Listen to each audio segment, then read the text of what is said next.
are now rocking with the hottest boxing podcast in the land with your host, Coach Malachi Williams. True.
For the thousands in attendance and the millions watching around the world,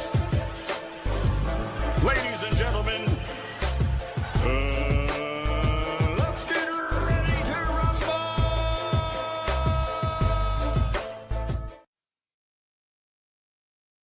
Yeah. What's up, family? It's our boy Coach Malachi in the building. We back. Hold on, let me make sure we good. I always got to set this up over here. Y'all bear with me one moment. Bam.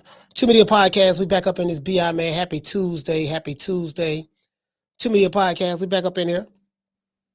Feeling kind of, I had worked out. I haven't worked out since when the last time I worked out? I think the last time I worked out was last Thursday. Before I went to Omaha, so I, went back and working out today, and you get what I'm saying. I'm just I had a little rough day. It was kind of rough. You get what I'm saying? Nah, that shit is just kind of rough. You know how it is when you coming over this. I don't want to say cold or whatever. I had something, man. My sinuses was bothering me real bad Sunday when I was at Bud House. My sinuses just was bothering me. Matter of fact, it started bothering me. Damn, right when we got pulled over by the police, like right after that, my yeah. Matter of fact, I started because I think because we were around so many different like germs or whatever. When I was at the Steel House, at the Steel House Lounge, I started feeling kind of eerie a little bit. Like, damn, got real congested, and you get what I'm saying. So yeah, it was crazy. It was crazy. Then after we left there, the other spot we went to, yeah, that shit was crazy. But man, shout out to everybody, man. Salute to everybody in the chat, man. Do we have over 100 in here? Yeah, we got over 100. Let's give everybody a round of applause.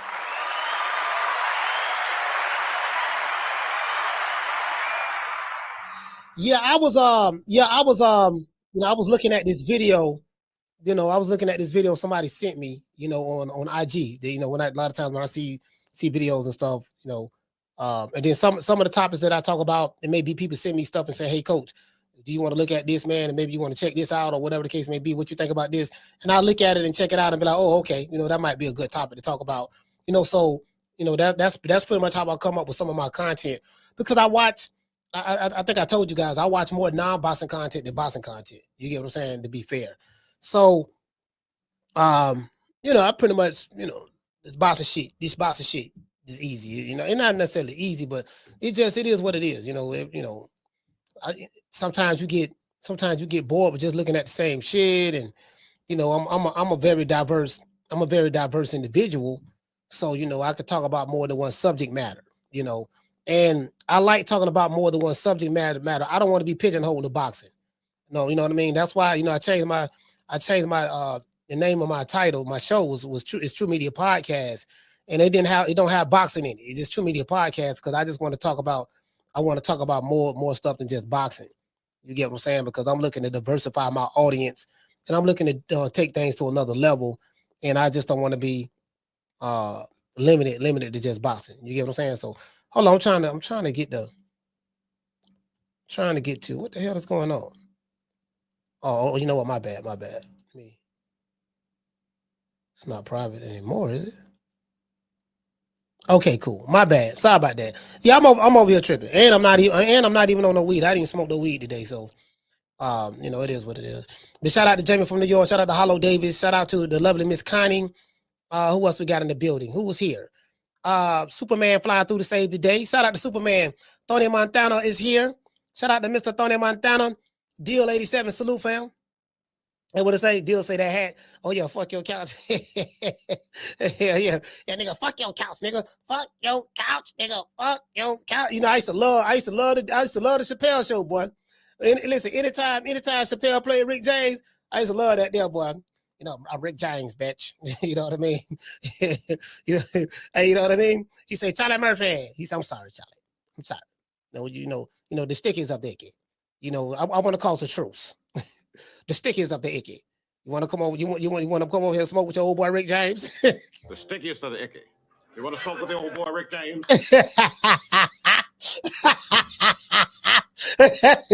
Funny. True. The stickiest of the icky. You want to smoke with the old boy Rick James? You know what I'm saying? Hey, bro. Hey, how do you respond to that? Well, yeah, man, But hey, somebody said unity. Yeah, man, I got some sticky icky right here. You know what I mean? But I haven't smoked yet today though. But I'm gonna smoke when the show with. I normally get a hey, shout out to Mr. Samantha Can. What's up, brother? I normally get a smoke in before the show, but I went worked out. I was doing jump roping and push-ups. That's all I did. I was like, cause I'm feeling kind of sluggish today, bro. I'm like, like when I see what this is the thing, right? When I go out of town, when I go to different cities and stuff like that, I don't get any sleep really. We're up. Like I be up. My sleep pattern is, when I'm at home, I'm in bed by like 9:30. I'm not a night owl or whatever the case may be. But then when I go out of town, I'm up all night for the most part because you want to try to maximize, everything while you're there. You want to maximize everything while you're there. So, you got to try to do everything, try to see everybody who you can see. And then, people pulling you over here, people pulling you over there. You get what I'm saying? Because you're not going to be there that long. So you want to try to see as many people as you can and enjoy the moment. Me, I'm a people person. Right? I like being around the people, I like being around the people. Like, bro, I'll come to your city. I'll hang out with you in your hood. You get what I'm saying? Nigga, I done been around Bloods, Crips, Gangsta GDs. What Pac say? My family tree consists of drug dealers, thugs, and killers hustling. Struggling. No hustle. No hustle, nigga. Fuck your feelings. Somebody said, I got advice from my father. I got advice from my mother. All she told me was this, nigga, get off your ass if you plan to be rich. It's 10 rules to the game. I'm gonna share with you too. No, niggas gonna hate you for whatever you do. You know what I'm saying? So I mean, you know what I mean? My family tree consists of drug dealers, thugs, and killers. Not everybody. I got some real legit people in my family, to be honest with you. But what I'm saying is, like, just when I go different places, I'm around all these different people. I'm the type of guy I can be in any situation and I can blend in. I could be at the White House, you know what I mean, with the Uni Party, the Uni Party, which is the Democrat and Republicans. That's the Uni Party right there. I could be around senators and the governors and lieutenants because I look at them as okay, y'all just some high class criminals. It is what it is. You motherfuckers, the top of the pecking order where you at. Nothing's going to happen to you. You get what I'm saying? So it is what it is. I get that. But then I can be in the darkest of the slums. I could be in the anywhere in New York or whatever, or any hood in Houston or Atlanta or whatever. And guess what? I'm gonna feel fine.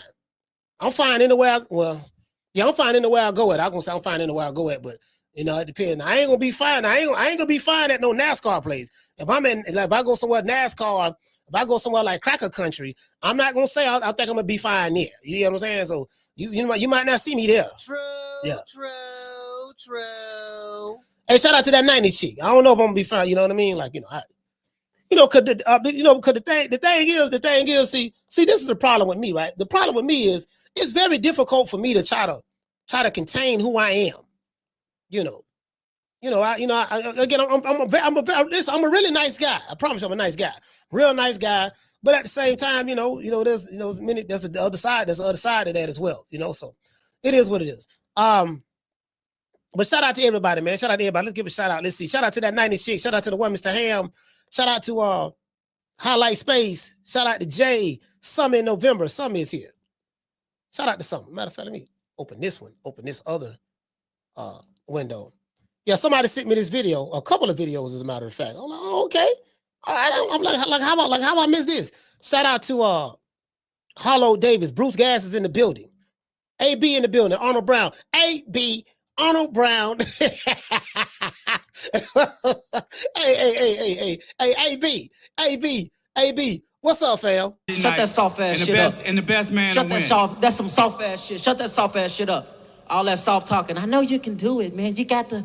Man, shut that soft ass shit up. You get what I'm saying? I know you can do it, man. You got to, ass niggas. True. You so old, you got to ass nigga. You know what I mean? Like, hey, bro. You got this. You know what I mean? Guess what? AB shooting bad. AB shooting bad right now. Damn, my dog shooting bad, man. God damn. Shit. Anyway, let's get into the show. Now, I was looking at, now you guys know I love looking at the comment section. I'm looking at the comment section of the video that this brother sent me via Instagram. I don't know how I didn't see this. Like, how did I miss this one? You know what I mean? But hey, shout out to Moti. Moti, what's up, baby? Moti, what's up?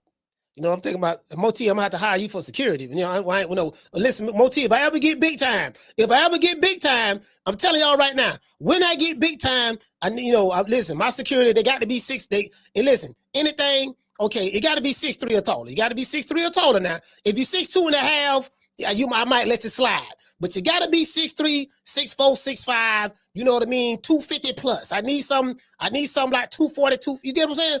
Cause listen, I'm trying to tell you, I need some serious goons now. True.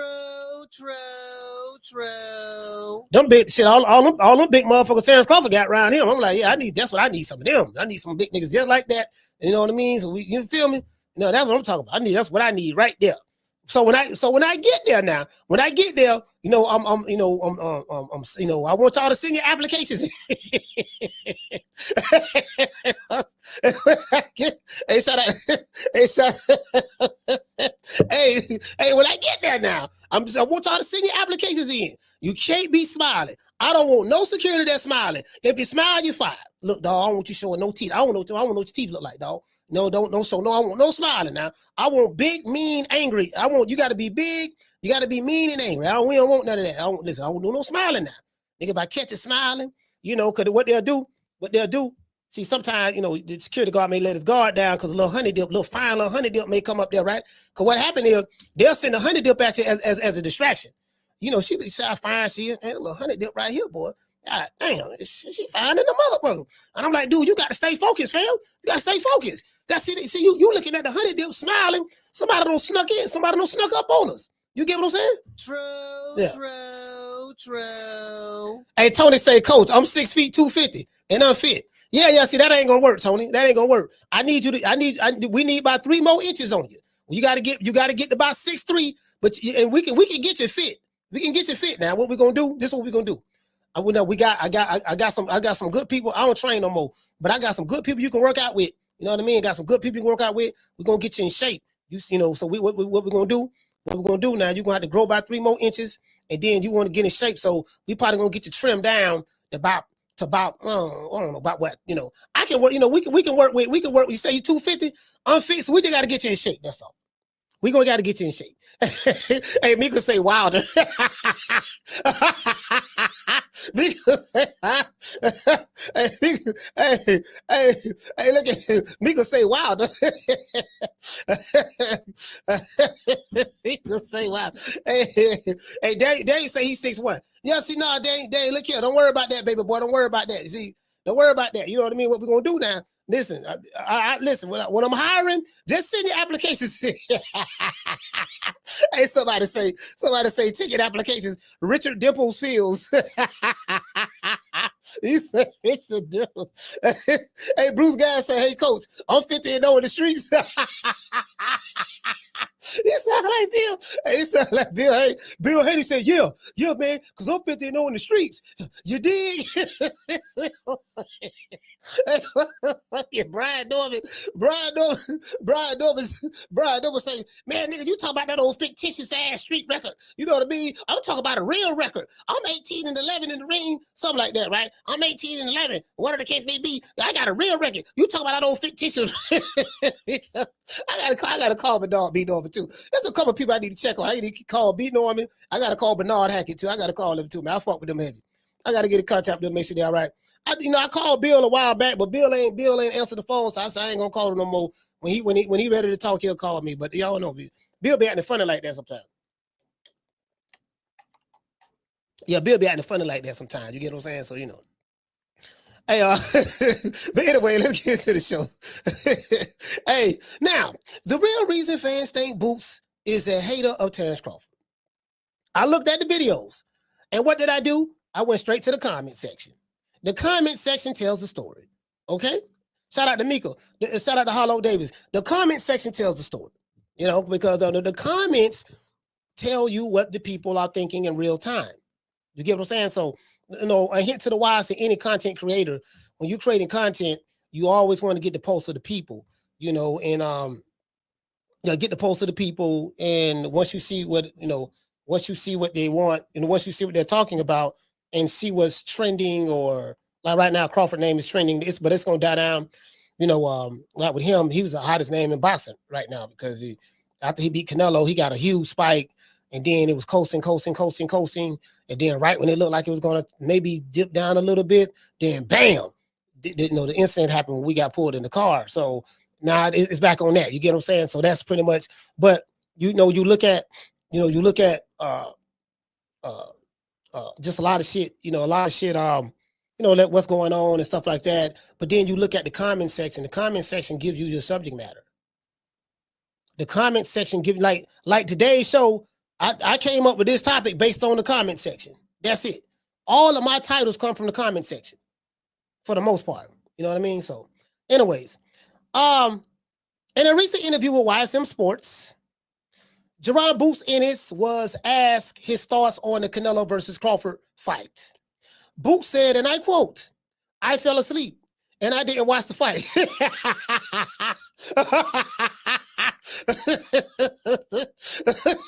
Yeah, I fell asleep, though. I ain't, man. You know what I mean? Now,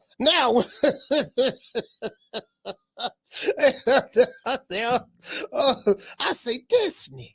Oh, okay, all right. Yeah, I fell asleep, dog. Yeah, I ain't watch that shit, dog. Yeah, I ain't watch it, dog. I ain't, man. You know that shit when you get what I'm saying? I'm like, for real? Yeah, I heard about it. Saw a highlight or two on Instagram and TikTok, but you know, yeah, good for him. You know what I mean? I say, yeah. I say, that nigga. I say, oh, you bitter, huh? I say, oh man. So I said, let me see what the people talk about. Cause I didn't want to jump to no conclusions. I didn't want to think that. I didn't want to make it. I didn't want to. I didn't want to, just come up with the wrong conclusion. So I said, let me see what the people talking about. And the people. Listen. Nah, I did. Hey, what you say? That 96 say this dude Puss in Boots makes me sick. She said, what? Hey, look here, Puss in Boots can fight though. Puss in Boots can fight. Hold on. Wait a minute, 90s. Hold on now. I like Puss in. Nah, I did call Boots Puss in Boots, but yeah, but Puss in Boots can throw hands. Puss in Boots can throw hands. Yeah, you know what I mean. I like Puss in Boots. You know what I mean. You know what I like. 96 when Puss in Boots when he give them puppy eyes. You know, when he pull out a secret weapon and he give you them eyes where it make you feel sorry for him. You're like, God damn, dog, why you gotta look at me like that, fam? To this day. Yeah, man, Puss in Boots, man. Puss in Boots a G though.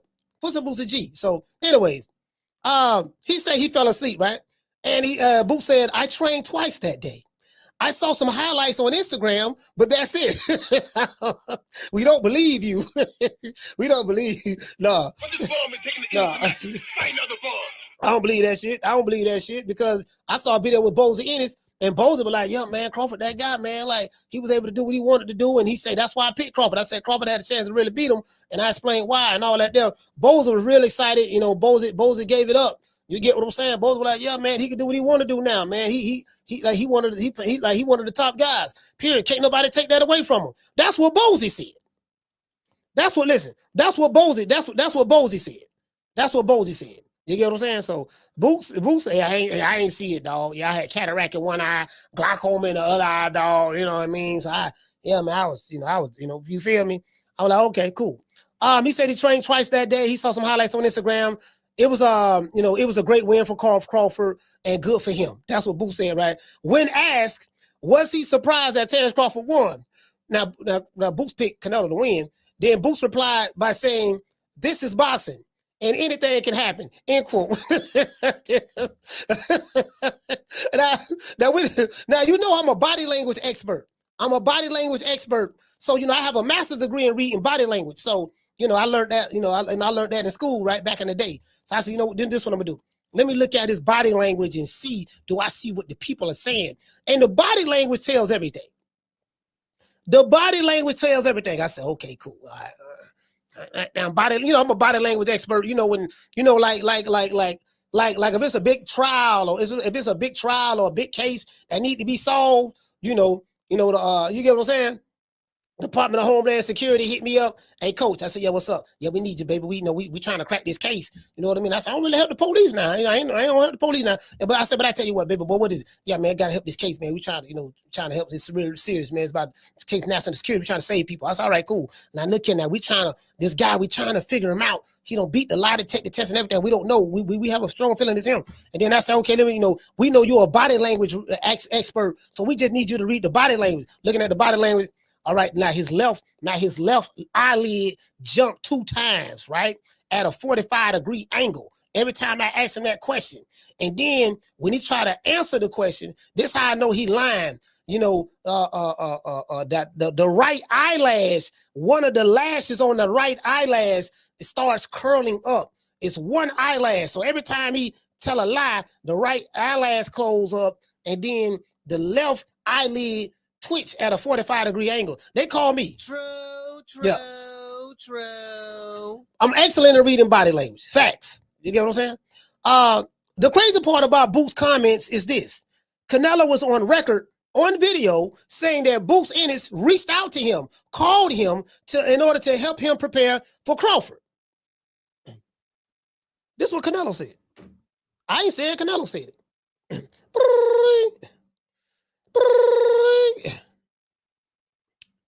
Hello? Hey man, Canelo, what's going on, man? What this, say? This is Boots, man, from Philly. Oh, Boots, what's up? What's up, Booto? What's up? Hey, look here, man. Yeah, I hear you finna fight that pussy ass nigga Terence Crawford. Yeah, I'm finna fight that Puto, man, home on Nebraska. It's a little guy. I'm gonna beat him up and get the 150 mil and gonna go back. And me and Eddie's gonna go back to go to Tijuana and have some stuff. And then we're gonna go to Italy and go traveling and stuff like that. Yeah, man, I don't like that pussy ass nigga, man. Look here, dog. We've been training for years. So listen, man, I tell you what, on Crawford 2.0.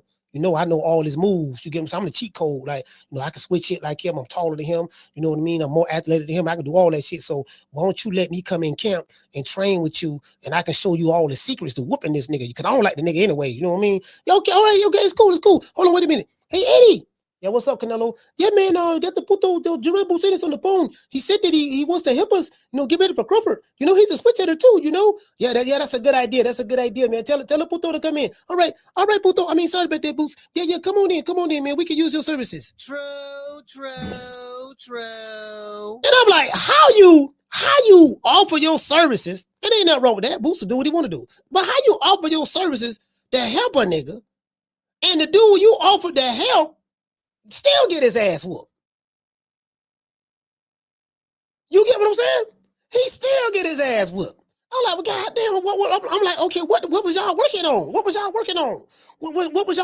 Because apparently, whatever you offered to show him didn't work. So I'm trying to figure out. I would love to ask Canelo that. Like that, you know what? If I can ever talk to Canelo, that is, Canelo, what was y'all working on, man? Like, I'm trying to figure it out because, I don't see what you get what I'm saying? I don't see it. So anyway, anyways, so but and then guess what? You didn't see that fight.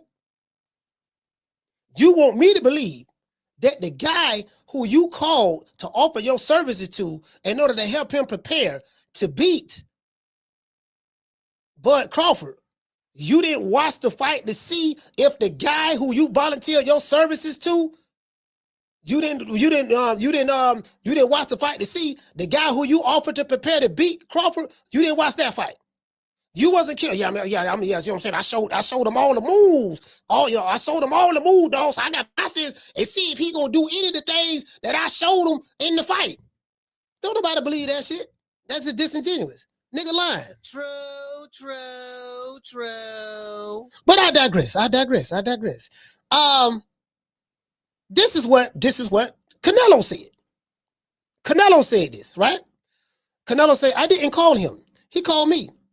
So, as I said before, you want me to believe that you didn't watch the fight. You didn't watch a fight that you voluntarily called Canelo to help him prepare for, only to turn around and not watch the fight. Hey, that's like a trainer, right?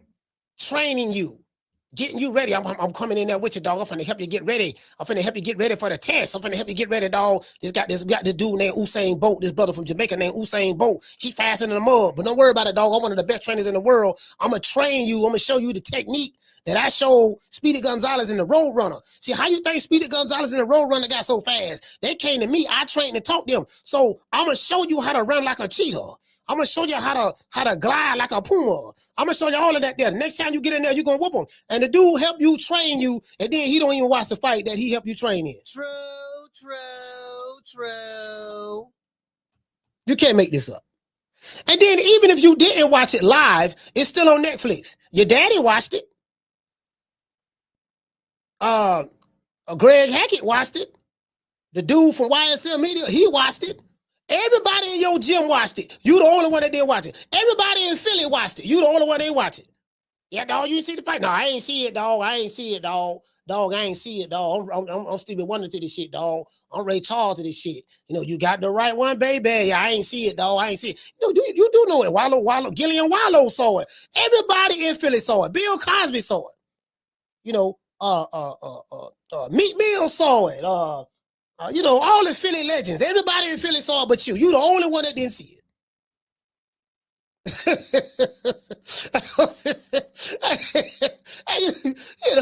Boy, hush. But this ball been taking the easy matches. Fight another ball. Nigga, please. Anyways. Me personally, I find that hard to believe. Even if you didn't watch the fight that night, I'm sure that you watched the replay on Netflix. Why? Because it's still there for everyone to see. Terence Crawford is the same fighter that your handlers, such as Stephen Espinosa at the time and Eddie Hearn, and your supporters compare you to. When I look at the comment section, everyone is ripping Boots, calling him a hater. You know what I mean? Remember, Eddie Hearn said that Boots is Terence Crawford 2.0. Your whole career, well, up until that point when you got with Showtime, your whole career, that's all they were doing. Because that's how they were building them up. They didn't compare you to Mario Barrios. They didn't compare you to Rolly Romero. They ain't say, yeah, man, he Mario Barrios 2.0, dog. They ain't say, goddamn it, yeah, man, he Tank David 2.0 or yeah, he Devin Haney 2.0. Every time they talk about you, they bring up the guy from Omaha, Nebraska. Every time. You get what I'm saying? So, come on, fam. Tyler Rankin, he say Boots was a double agent. Bud sent him. Nah. Bud didn't send him. You know what I mean? So Bud didn't send him at all. Because I don't even think they rock with each other like that. To be honest with you, they don't rock with each other at all. To be fair, again, I ain't got no facts on that, but that's just my observation. Now, Boots looked disingenuous in his response. In another YSM interview, Boots looked visibly irritated. I'm going to show it. He looked visibly irritated when the interviewer stated that everybody, including Bozy Ennis, said that Terence Crawford is one of the GOATs of boxing, you know what I mean, for beating Canelo. A guy whom Boots Ennis volunteered to help beat Crawford. The interviewer asked Boots, and I quote, do you think Crawford deserves to be on the Mount Rushmore of boxing? Boots said, and I quote, everybody has their own opinion. He said, then the interviewer asked Boots, what is your opinion? Because that was very vague. Everybody got their own opinion. So I like what the interviewer did. He circled back, doubled down on the question, but he asked it differently. He said, what's your opinion? Who do you like? Boots replied, in my opinion, I like who I like. I like Roy Jones, Floyd Mayweather, Pernell Whitaker, Sugar Ray Leonard, and James Toney. That's what he said, right? All great choices. Boots, but the body language tells the story. Boots looked visibly irritated at the question. The fan in the comment section, the fans in the comment section, rip Boots, saying things like Boots is a hater.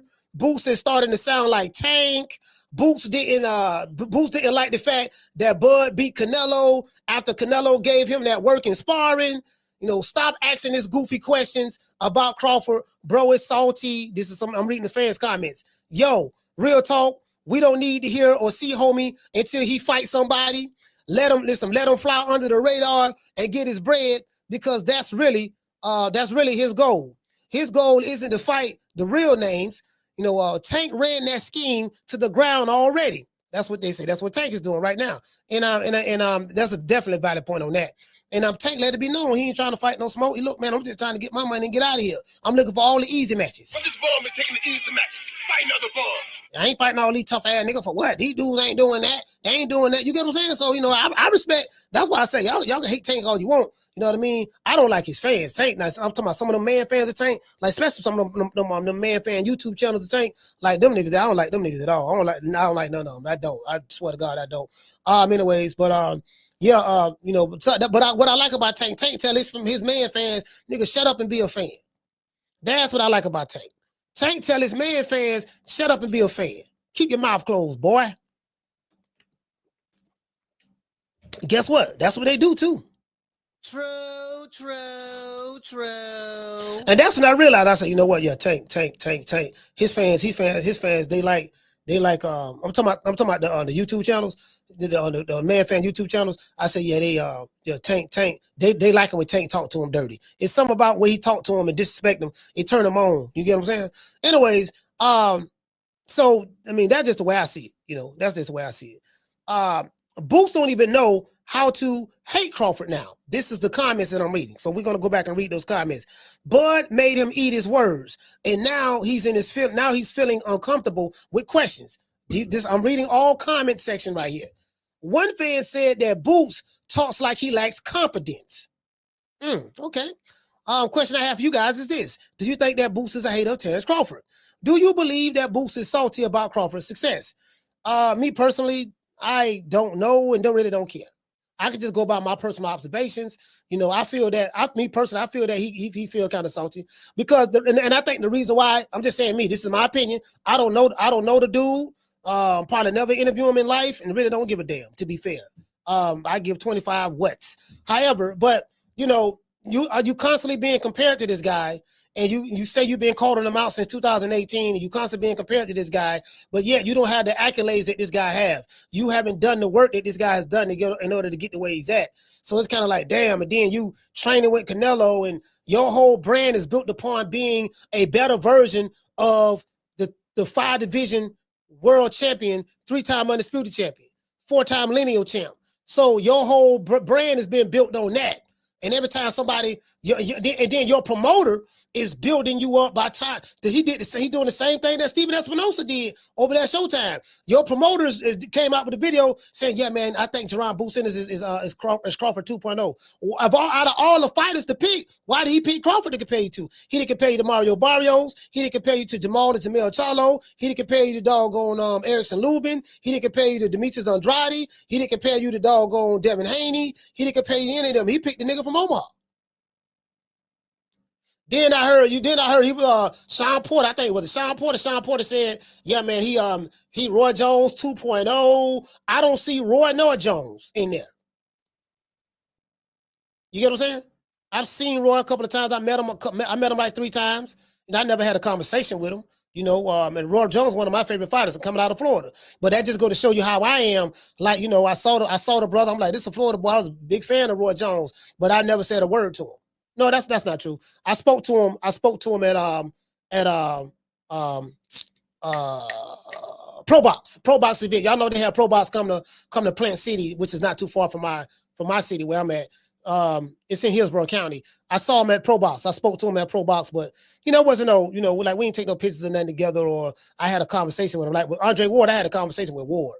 You get what I'm saying? So it wasn't nothing like that. But yeah, so I don't see Roy no Jones. They say Roy Jones 2.0. I don't see Roy Jones 2.0. I don't see Roy nor the Jones or the 2.0. You get what I'm saying? So, he has his own, you get what I'm saying? Like Roy when Roy was in his prime, it was just, he was a different animal, and he was doing it against, I saw what he did against James Toney. I saw what he did against Bernard Hopkins and the Montel Griffins. Montel Griffin, James Toney couldn't beat him, Montel Griffin. I think Montel Griffin beat him twice. And Roy went in there and got disqualified the first time and then destroyed him the second time. And he was beating his ass before he got disqualified the first time, right? So, then of course Joe Calzaghe beat him later on, and Calzaghe beat Bernard and all that stuff there. Then him and Bernard fought again, and B-Hop beat him, and then Antonio Tarver, beat Roy twice, stuff like that, and knocked him out the first time, and the second fight, stuff like that. So, but I don't see that, because I came up in the Roy Jones era, so I'm like, nah, that ain't it, bro. That ain't it. You get what I'm saying? Do you guys believe that Boots is salty? Because Bud beat Canelo after he helped Canelo in sparring for preparation for the Crawford fight. Let's listen to the interviews and read the comment section to see what the fans have to say. Because I can say anything out of my mouth, but I can go straight to the people and hear what the people got to say. You get what I'm saying? Now, YSM is a pro Jaron Boots Ennis channel. They are a pro, that's their guy. Nothing wrong with that. I ain't got no problem with none of that, right? So why am I saying that? I'm saying that because the people in the comment section, more than likely, a lot of those guys are from Philly. A lot of those guys who watch his content is from Philly. I would say that was his big audience. So when you got a Philly channel that represents a Philly fighter, and in the comment section, they're ripping the Philly fighter, that tells you something. True. That tells you something. Tyler said, I would say he's tired of the comparisons. No, I disagree with that. I'm gonna tell you why. Because Boots said himself that he's better than, I'm a better version than him. I could do this, I could do that. So he didn't mind the comparisons, because the comparisons help benefit him. Because fictitiously we get to see, all right, well, I can see. Now we saw what he did, the whole head cheese. Now he was doing the Matrix. Just imagine what he can do if he fought, Crawford or this and that. So and the thing is, Crawford keeps winning and keep getting these accolades, and people are starting to see, yeah, man, dog, like, there's levels to this shit. Like, this the dude you've been sparring with, you Canelo's sparring partner, but Bud beat him decisively. It was nowhere near as close as the scorecard showed it. The Bud beat him decisively. You get what I'm saying? So, now they're looking at him crazy. I think people realizing, I think after the Canelo fight, people are realizing there's levels to this. True. See, that's what it is. That's what he tired of. See, hey, shout out to Tyler Rankin. That's what he tired of, brother. It's like, man, shit, man, I'm showing Canelo's small part. I'm showing him all the tricks of trade. And this man just ran through Canelo, man. Goddamn, dog. Like, wobbled him, buckled his knees a couple of times and everything. In the 11th to 12th round, like, man, goddamn, dog. This shit, it make him look bad. You get what I'm saying? Now people are saying, now, what the girl from what the biggest Canelo fan is, keep Canelo's name out of your mouth, Terence Crawford, because he's levels above you, and there's levels to this. Levels, huh? Every time I hear that word levels, I say, what we gonna do? We gotta retire that word levels. I'm tired of hearing these bullshit Superman stories. Nigga, please. Every time I turn around, doggone, we keep telling me bullshit Superman stories. I'm hearing these sparring stories. I'm hearing lightweights knocking out heavyweights in sparring. I'm hearing, dudes catching bullets with their teeth. Man can outswim a dolphin. He's deep sea diving, catching, killer whales. I'm hearing all these magnificent stuff. And I'm like, okay, fam, yeah, he did this in sparring, dog. So what he did in sparring? You know, niggas dudes undefeated and sparring. I'm like, I'm tired. I let this for any of these fighters, right? I don't want to hear the bullshit Superman stories. I don't. Now again, fuck what Coach Malachi say. Disregard anything I'm saying. Guess what we finna do? We finna go see what the people saying in the comment section. True.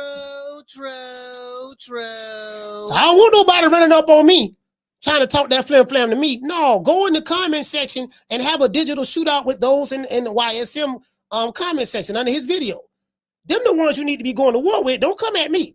You get what I'm saying? Because I am only reading what they are saying. Okay?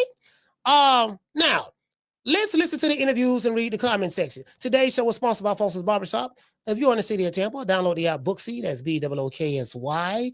In the city of Tampa, call the show, book an appointment. Foster's Barbershop is located at 1923 West Main Street, West Tampa, Florida, 33607. If you are in the city, book an appointment, download the app Booksy, book an appointment. Let them know that the old boy, Coach Malachi, sent you, and you will receive a 10% discount. Foster's Barbershop is right there. Y'all see the address right there. Let them know, man, and it is what it is. Let's give our sponsor a round of applause.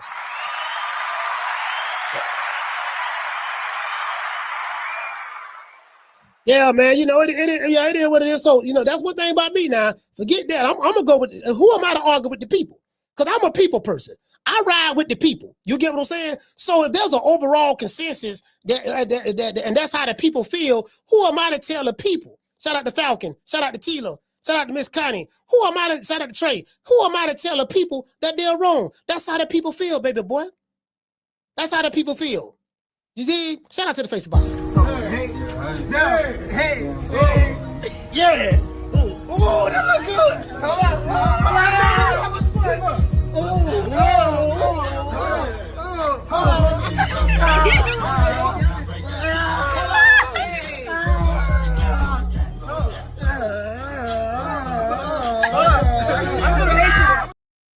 You know, I woke up this morning and I started feeling kind of Puerto Rican. I felt like a Puerto Rican in this hair.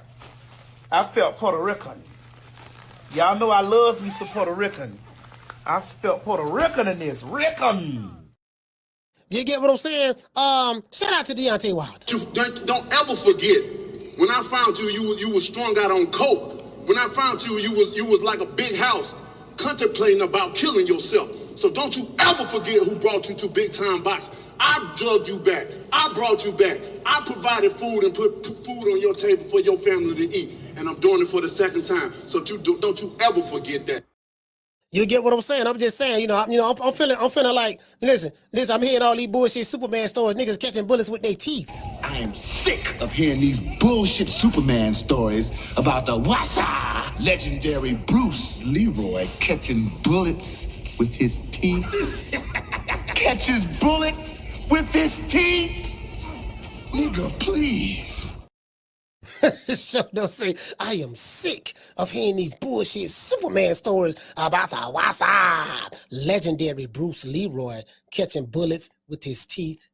Catches bullets with his teeth. Nigga, please. Nigga, please. Yeah, man. Ain't nobody me out, man. They're catching bullet with the teeth. Let me tell you something. I'm gonna tell you something right here now. Now, if you really want to smoke, I got some smoke over here. Oh, pussy ass nigga, what's going on, boy? I'm telling you, boy, I'm knock your fuck ass out, boy. Blow for blow, pound for pound, nigga. I got the title, nigga. I'm telling you, boy, I'm finna knock one of you what kind of niggas out. Nigga, I got these hands, nigga. I'm throwing them paws at that nigga, finna knock your ass down again, nigga. Get your ass back up, nigga. Don't run, nigga. I'm telling you, boy, I want all the smoke, nigga. I'm throwing them paws, nigga. I'm putting them hands on you, nigga. I told you what I'm gonna do to you, nigga. Catch you with the check left hook, nigga. Check left hook, nigga. I told you, boy, pound for pound, nigga. I'm the best. This more action than any Devin Haney fight. Put these paws on you, nigga. I told you, I got your backing up, nigga. I got your backing up. Nigga, watch that check left foot, knock your ass down again, nigga. I'm telling you, boy, it is what it is, nigga. I'm gonna make it do what it do. I'm telling you, boy, we ain't even playing over here, boy.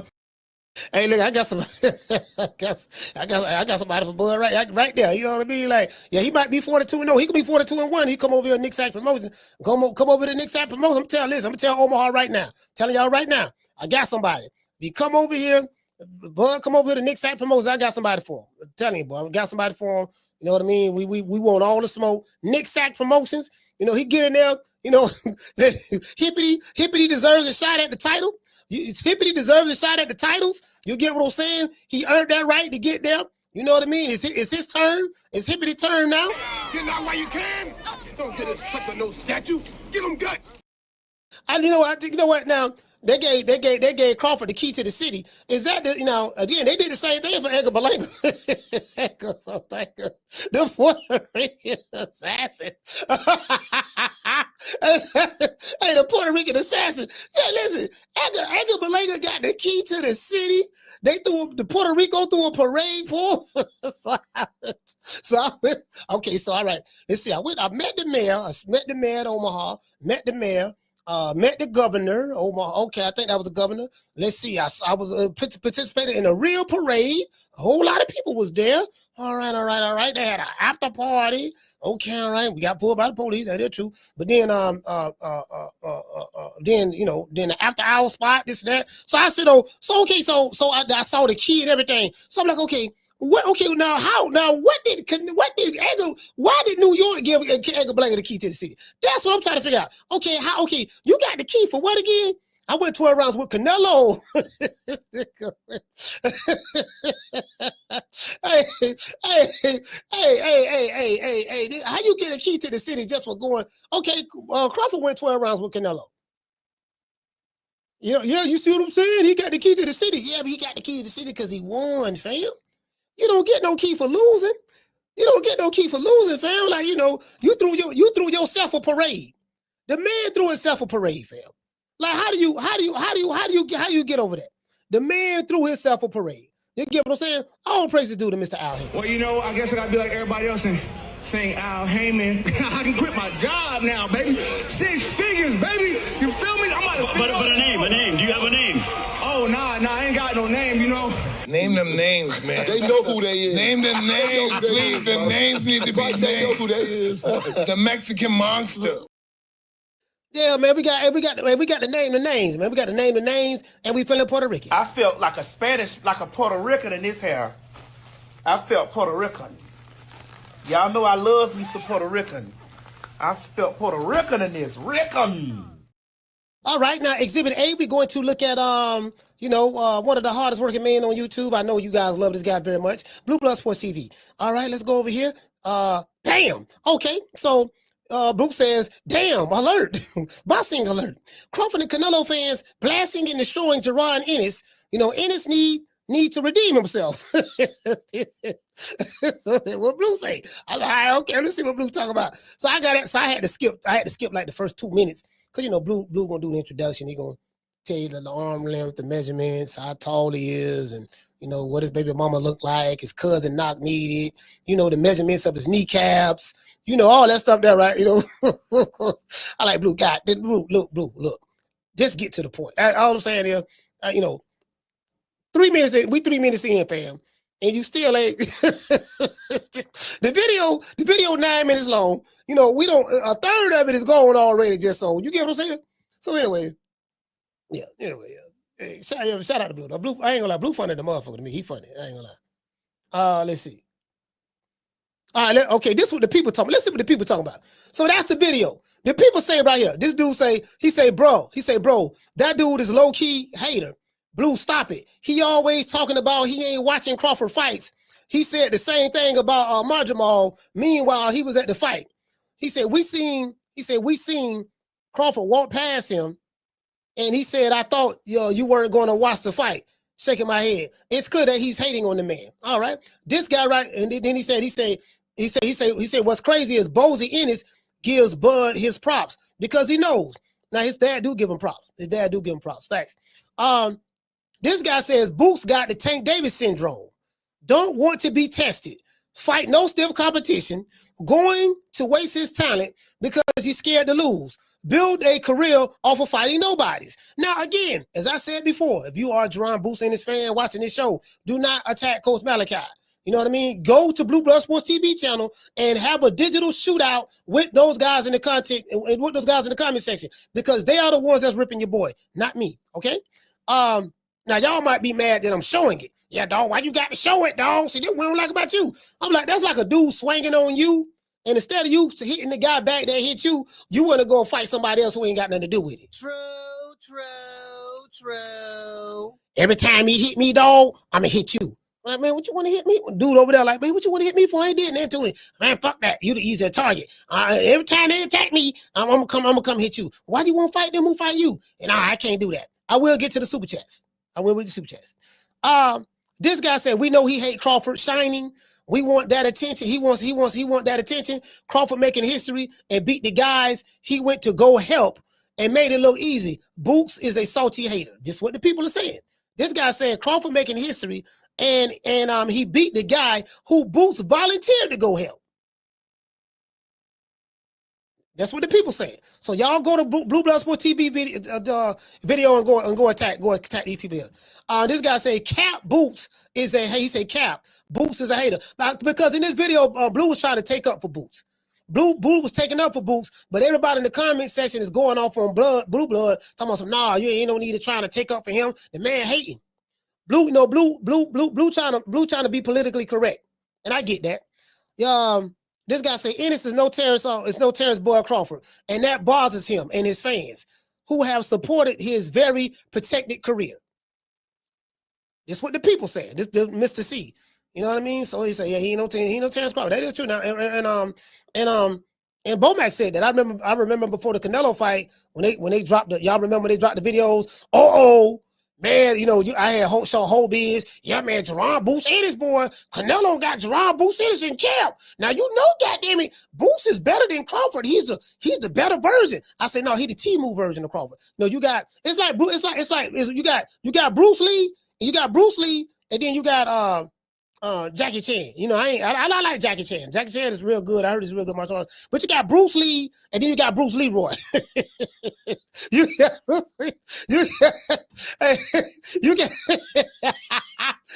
Bruce Lee, and then you got Bruce Leroy. That's a difference. Yeah, dog, I got Bruce Leroy. Yeah, dog, but Bruce Leroy, he looked like Bruce Lee, but he ain't Bruce Lee, dog. You can't see. That's what Canelo messed up at. As a matter of fact, if I could talk to Canelo, that's what I tell him. I say, Canelo, check this out, baby boy.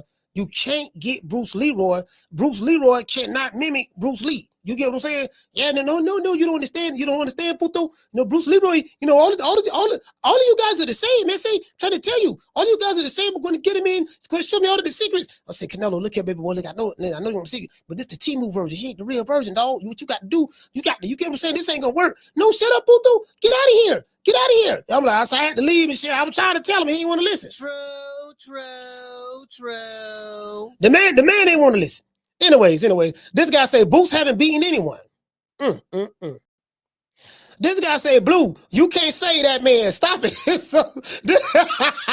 so he say Blue trying to be a Captain Save-A-Ho. He say, Blue, you can't say that, man. Stop it. Because Blue is trying to defend Boots, right? This guy say Boots is another straight clown like Tank. He is definitely not a student of boxing. He fell asleep, shaking my damn head. Bullshit. Boots need to grow a pair, and that'd be great if it's in you to do so. But I don't think so. This guy say I can't. This guy say I just can't get it with the dry hating from black boxers towards other black boxers. Tank and Boots are going to find themselves in last place. It's just uncalled for. And this is why your race is in the position that we are in. Shaking my head, it's uncalled for. So this is what the people are saying. We can go on and on. The people, it's an overall consensus in this chat that, hey, man, Boots is a hater. This is what the people are saying. Now, I know what y'all saying. Oh, coach, you showing me a Blue Blood Sports TV video, what they saying in the comment section.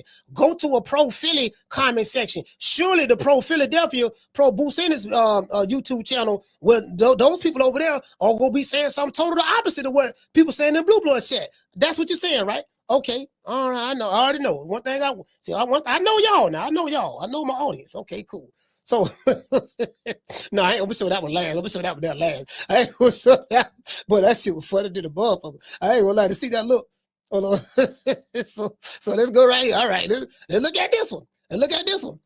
Bam. Okay, we're gonna start it right here. Let's see what he say right here on YSM. Let's go right here. Let's see. I'm not sure if Floyd's done it.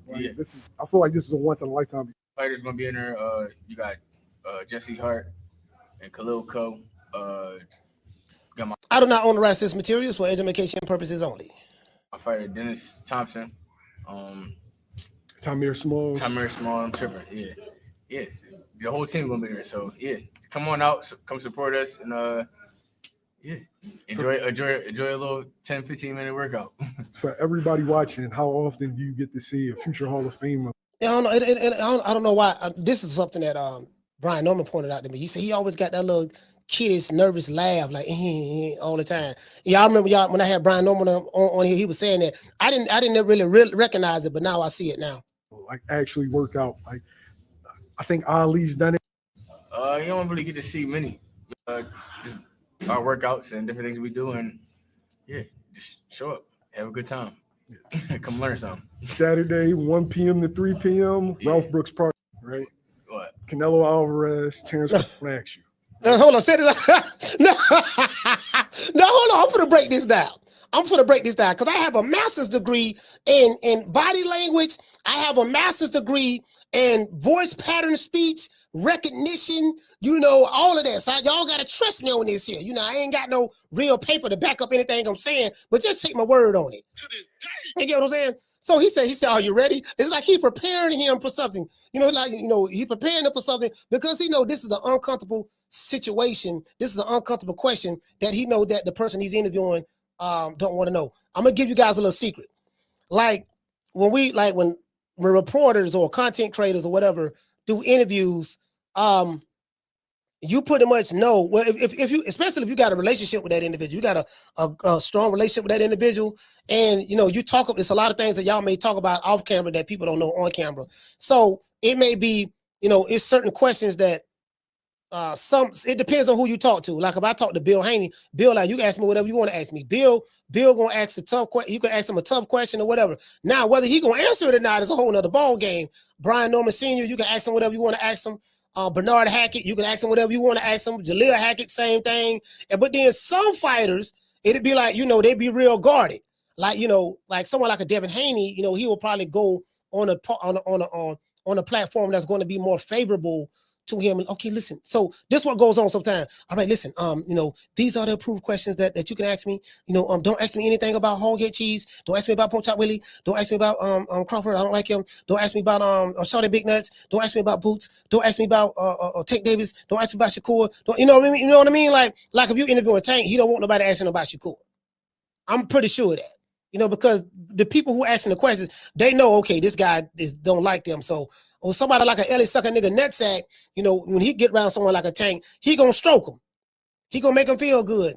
He gonna tell him he gonna swing sweet nothings in his ear and tell him what he want to hear. Because some of these guys, they are fragile on the inside and they need validation. They need that, and you know what I mean. So listen to how he prefaces this question. Right. What? Canelo Alvarez, Terence, Saturday, 1 p.m. to 3 p.m. Ralph Brooks Park, South Philly. Yeah. All right, so they'll kill me if I don't ask you, right? He said, they're going to kill me if I don't ask you. He said, you ready? And guess what? Now, I know what YSM, check this out. I know what he's going through because he knows his man don't want to hear this question. He don't want to hear his question, but I gotta ask you this, dog. Because if I don't ask you, then my audience gonna be jumping down my throat. They gonna kill me. So I got to ask you this question. You get what I'm saying? And different things we do, and just show up, have a good time, come learn something. Saturday, 1 p.m. to 3 p.m. Ralph Brooks Park, South Philly. Yeah. All right, so they'll kill me if I don't ask you, right? What? Canelo Alvarez, Terence Crawford wins unanimous decision victory. Yeah. What was your thoughts on the fight? I was trying to stay up. It was getting too late, y'all. It was like, I think by the time they came on, it was probably 1 o'clock or something like that. It was like 1 and 2. See, scratching his shoulder. Nigga scratching his shoulder. So, yeah, dog. See what it was. Now I ain't watched that shit, dog. I was tired, dog. I'm sleeping in the mud, dog. Yeah, dog. I know I volunteered my surgery to train Canelo, go spar with him to get him ready for this fight. But yeah, dog, I ain't. You know what I'm saying? You know what I'm talking about, dog? Yeah, man. Gilly and Wallow had called me and shit. Me and Gilly was hanging out. No, Gilly was watching the fight. Yeah, he was. Yeah. Me and Wallow. You know what I mean? You know what I'm talking about? I was talking to Freeway. Me and Meat Mill going to the studio. You get what I'm saying? I trained twice that day. I was like, I'm gonna just try to stay up. And the fight before that was and Billy Martinez. I was watching like 1 or 2 rounds of that. They was going at it. Though I wanted to falling asleep. I'm like, yo, I can't stay up no longer. I just wanted to fall asleep. But nervous laugh. That was a great one for Crawford. Go fight for boxing. I seen some highlights on the gram, so it was a good one. It was a good one. He accomplished a historic goal, and good one for him. Were you surprised about the outcome? I mean, it's boxing. Anything happen, you know. So good one for him. All right, so all right, so now, let's go to the comment section. Now, Corley, this is a Philly channel. You know, Jaron Boots Ennis, this is who he pretty much give all his interviews to. So, you know, surely the Philadelphians in the chat are not going to, they're gonna be bigging up their boy. Bam! All right, this guy say Boots looks like a straight up hater. He seemed eager to put the photos out with Canelo and talk about how good the spar was, but then Bud still won like it was easy work. He didn't think Bud had all of this in his game. Now he's acting like he didn't watch the fight. Those are his first words. Come on, bro. You played yourself. True.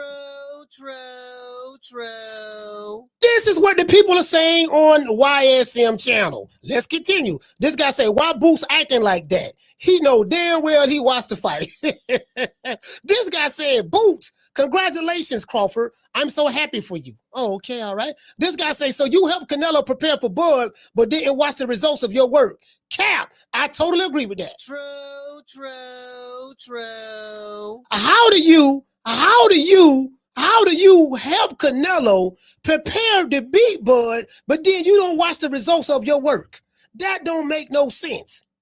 That's like, you get what I'm saying? Yeah, I'm showing you all the moves, dog, everything, dog. This what the nigga like to do, dog. You know what I'm talking about? You know what I'm saying? And Canelo came in with the wrong game plan because he was misguided.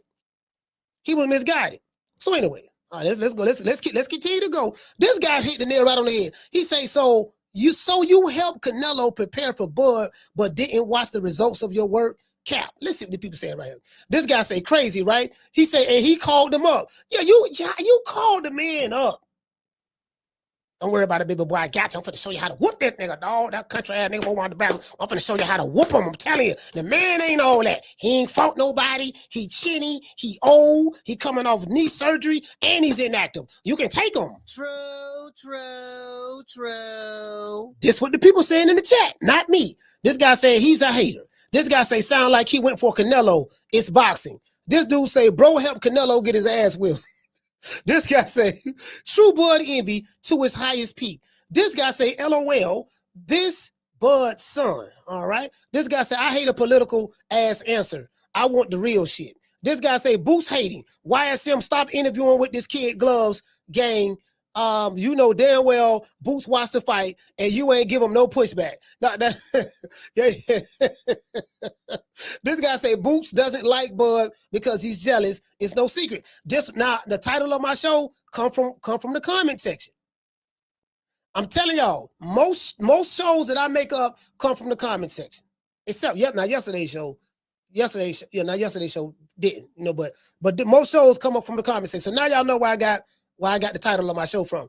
This guy said he's capping. You're not going to tell me after all the talk about the fight in the lead up to the fight, he didn't watch it. Bud just became the first 3-time undisputed champion. Boots, good win for him. Can't even fake it. This dude say he been building his name off of the Terence Crawford comparisons. Spar Canelo, now there's no comparison. Ain't this something? Now this what the people are saying. The people in a pro-Philadelphia channel. On a Philadelphia channel. Pro Boots, not Philadelphia, my bad. A Pro Boots Ennis channel. I keep saying Philly, but I don't mean to say Philly. I meant to say Pro Boots. This is the Pro Boots Ennis channel. And look like some of the people who watching, I'm pretty sure quite a few of these people from Philly, they not having it. They're like, look, man, because see, I think Philly gonna ride with you so long. They're gonna ride with you so long now, but it's gonna be like, cause there's a lot of great fighters came out of Philadelphia. So that's a hard crowd right there. That really Philadelphia boxing fans, that's a hard crowd, I'm telling you. And that's a hard crowd now, they gonna ride with you now. But then if they see you start looking fugazi, shaking like booty meat, shaking like a leaf in the middle of a hurricane, then it's gonna be like, hey, look here, man. Look, bro, you making us look bad now. Come on now, we doing all this riding for you and stuff. You know what I mean? We capping for you, this and that, bro. But right now, man, like, what's up? So, that's what I know. That's what I know about some Philly boxing fans. This guy say, and this is why he doesn't deserve a Bud fight, nor did he want it.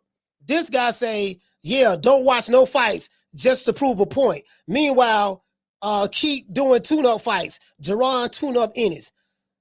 This guy says that last question hurt. This guy say, fuck it, go to 160, get lower belt, then challenge Bud. Since you think you really like that, you can read dude energy is off. But when he seen Bud in person, his mouth was shut. This is what the people are saying. Now let's go on. I showed y'all the receipts on that. That's the YSM. Let's hold on. Let's go right here. I got another one. Now this one right here, look at the body language. Oh no. You know what? This Dante's Boxing Nation. This Dante's Boxing Nation right here. So his title is Boots is an effing hater. Jaron Ennis' reaction to Terence Crawford's win stirs up backlash. Let's go to Dante's Boxing Nation. This guy, Dante, he said Boots is a cornball, straight like that. This guy say that ninja watched that fight 10, 20 times. This guy say jealousy is real. He should be proud of that man who shares his culture, is one of the best pound for pound fighters in the world. This guy says Boots and Tank is on some backstabbing ass ninjas, right? This dude right here say it's truly sad because if you look back at old videos until this day, Crawford is always giving Boots his flowers, saying that he's a great talent with a lot of skills and he will be on top one day. Same thing goes for Spence, yada, yada, yada, yada. He said Crawford has always respected Spence. Okay, so she's talking about Spence and Boots. This guy right here say, and then he said Crawford gave his respects to the interviewer, tried to bash Crawford after the win. Also, he picked Crawford to beat Canelo. Okay, so he's talking about Spence. This guy says Boots called Canelo to help prepare for Crawford. Boots gets beat up by Canelo in sparring. Then Crawford beats up Canelo. He say 2 L's. He say, wait a minute. Boots get beat up by Canelo in sparring. Then Crawford beats up Canelo. This what this guy say. You get what I'm saying? I don't know how true that is, but that's what he said, right? This dude right here he say, I going off Boots. I guess he said, I going off Boots since he joined Matchroom. Personality is weak, and he sucks as a likable person. He's not authentic. Team Bud all the way. Okay, this is a pro Bud guy. So this guy say Boots is not only a sellout, but a hype job too. How does he have 30 plus fights deep and he hasn't fought anyone? No. He say his handlers are protecting him because he's a flawed fighter. Kid ought to show more respect to Bud. All right, this guy say Boots is a typical Philly ninja, always quick to hold outsiders nuts, and he watched that fight. All right. Okay, hold on. I got another one. Let's go over here. Let's go over here. I want to make sure we're not seeing the same video, same one. Okay, that's the one we just saw. Here it go right here. This the one. Look at the body language. Let's go. Questions about the Crawford Canelo. Some challenges. Not no challenges, but I know that I watched him a couple times. I never heard of him before, so I watched him. And he come forward, try to throw a lot of punches, and that's about it. So It's like the head out extended mobile arena for the third time. Only the third time, but the first time as a new name, but it's great. It's always great to come back home and be at home, just fight in front of my friends, family, supporters, and I love fighting at home. Well, look, I want to ask you a question I know that you don't enjoy, but people want. You heard what he said? He said, Boots, look, I don't want to ask you a question that you won't enjoy. Now, how does he know that Boots don't enjoy that question? That's the $1 million question right there. I'm going to tell y'all because I interview a lot. I know how this game works. Fighters will let you know. Because you'll know, like when you do your homework on somebody, yeah, he really don't like this dude. I pretty much, yeah, he really don't like this dude. And he don't want to hear, ask him no questions about this guy or whatever, or this and that. Like if someone interview with Tank gonna tell you, don't ask me nothing about no Shakur.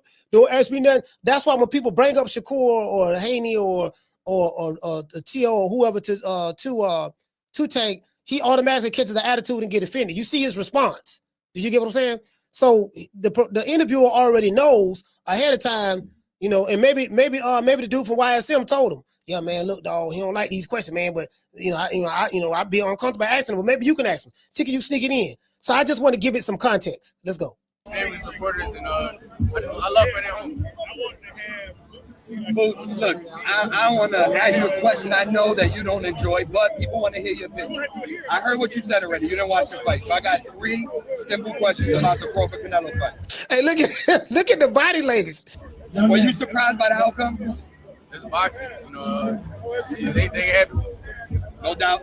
My other question for you is, you know, with this win, everybody said Crawford elevated his status. He's the GOAT. Do you think this win puts him on Mount Rushmore or makes him a GOAT in boxing? Everybody got their own opinion. What's yours? My opinion is I like who I like. Great follow-up question. He said everybody got their own opinion, but the interviewer didn't let him off the hook. He said, who is yours? What's your opinion? Boxing. Everybody got their own opinion. What's yours? My opinion is I like who I like. You know, I like Roy Jones, Floyd Mayweather, Bernard Whitaker. I'm liking Sugar Ray Leonard. I've been watching a little bit of Sugar Ray Leonard. All right, look, so let me get this straight. You said you liking, you say Roy Jones, Pernell Whitaker. He say Sugar Ray Leonard. I'm watching a little bit of Sugar Ray Leonard. So if you watching old fights of Sugar Ray Leonard, you trying to tell me that you got time to watch old fights of Sugar Ray, but you ain't made no time to watch a recent fight of Canelo and Crawford? You watch all the Canelo fights. Every time Canelo have a fight, you watching a Canelo fight. Talking about how great Canelo is and what Canelo was able to do. This one Canelo fight that he had against Crawford, all of a sudden you ain't watching. Nigga, please. Nigga, please. I digress. They my top like guys that I've been watching. Fair enough. Last question on the topic. Is that a fight, because you know people want to know, is that a fight that you still are interested in? Or you moved on? You moved on from wanting to fight Crawford. Is it still a fight that you have interest in? My main focus right now is October 11th. That's all I'm worried about. October 11th. I ain't worried about no outsiders. You know, I like that. That's how when you don't pay attention to what you got in front of you and you think ahead, that's how you know things happen. You know, I'm main focus on October 11th. That's it. Fair enough. Thank you, Boots. Boxers back where it needs to be. You say that one more time? I feel like Philadelphia boxers back where it needs to be with these big fights and you being in them. Yeah, that was my goal. You know, try. Yeah, man. Yeah, his body language. Now, hold on. No, let's do this. Now, let's see what the people talk about. Because forget what I say. The people. I do this for the people, by the people, of the people, because we come from the people. And then I'm going to drop the phone lines. This dude right here says he sounds like a hater. This guy say he's starting to sound like Tank. Just a young ass, just a young hating ass, right? This guy said, I think Canelo gave him some work. And then watching Bud beat him, beat Canelo, he was probably like, oh shit. This dude say he didn't watch the fight. Whatever, man. I'm starting not to like Boots. This guy say, stop asking this goofy about Crawford. Bro is salty. This guy say, yo, real talk, we don't need to hear or see homie until he fights somebody. Let him fly under the radar and get his bread, because that's really his only goal. His goal isn't to fight. He says his goal isn't to fight the real names. Tank ran that scheme to the ground already. This dude said Boots don't even know how to hate Crawford now. Bud made him eat his words, and now he's feeling uncomfortable with the questions. This guy said Boots talk like he lacks confidence. This guy says, damn, he's a hater.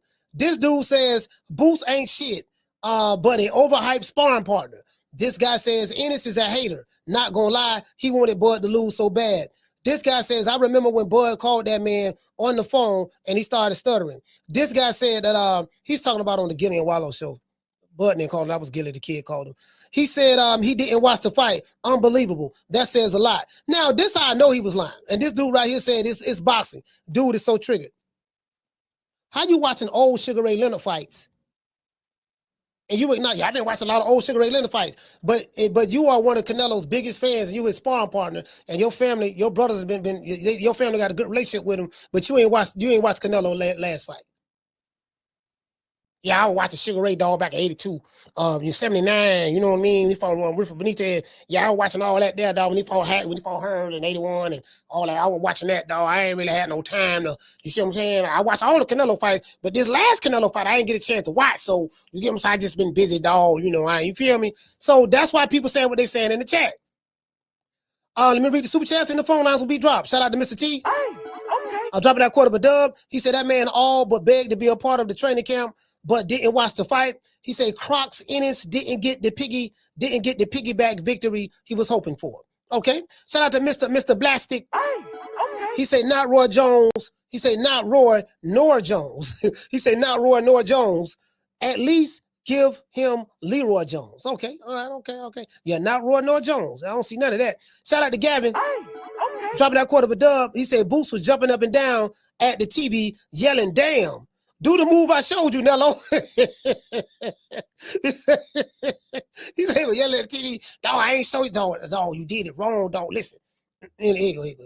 Hey, shout out to hold on. I gotta do this before I forget. Hello? Yeah, Nello, what's up? This Boots. Yeah, Puto, what's up? What you calling me for? What you calling me for? Yeah, man, look, man, I saw the fight, man. God damn, man, why you ain't do none of the moves I showed you, man? Remember I told you when he switched like this, what you was supposed to do, I told you, why I showed you all the moves. Yeah, man, I know that you showed me all of the moves, and the moves you showed me didn't, and the moves that we've been worked on didn't work. He didn't do any of the stuff. He didn't do any of the stuff that he trained with me on. I thought you told me you was him. You were 2.0 version of him. You and Eddie set me up. No, man, I'm trying to tell you, dog, you didn't, just saying, no, I tell you what, Puto, don't call me no more. Don't call me no more. You're no good to me now. True.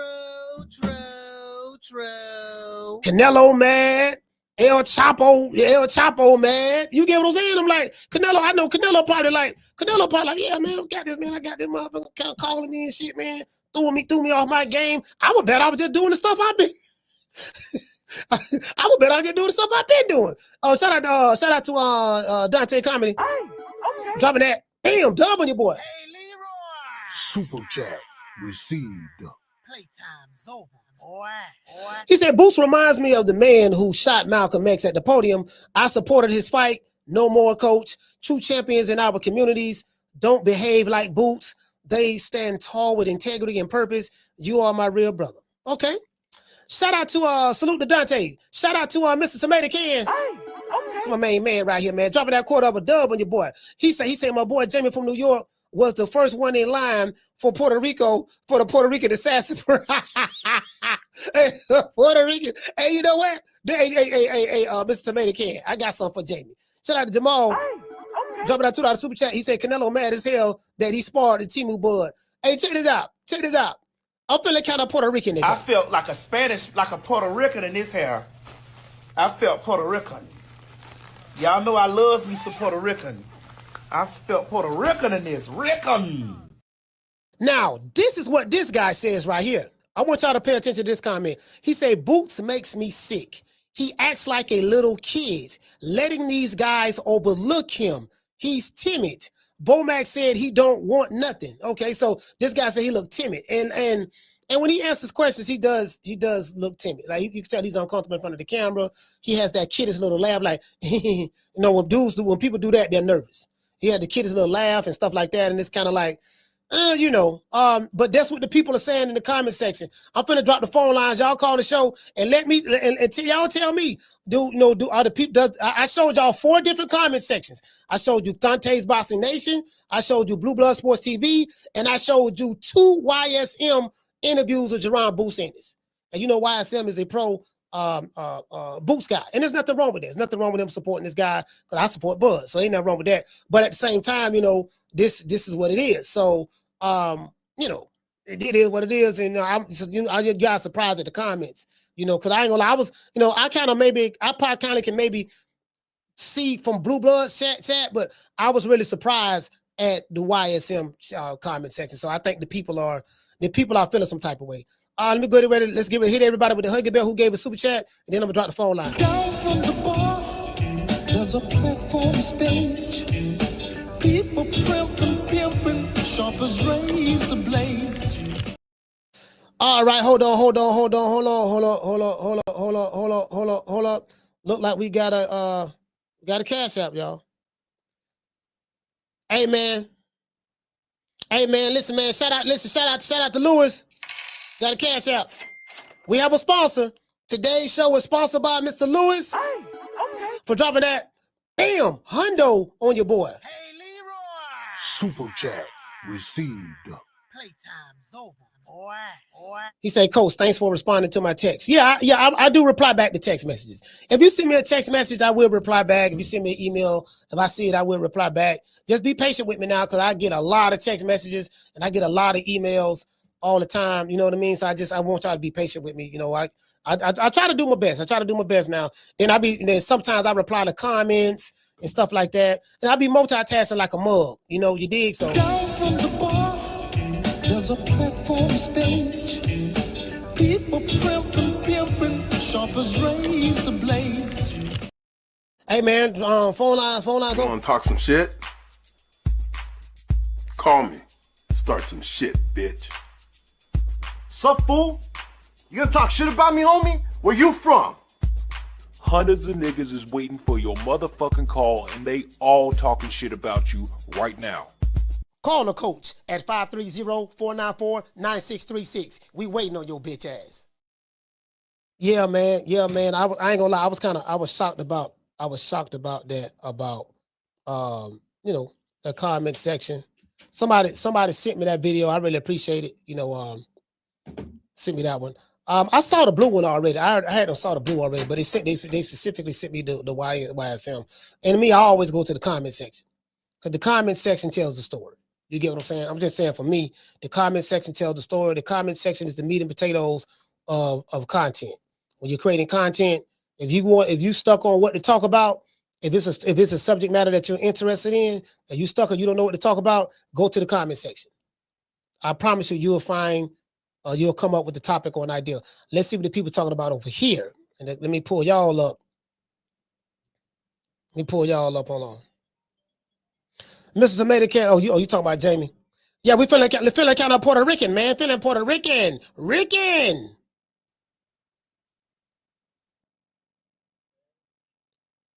Feeling kind of Puerto Rican, man.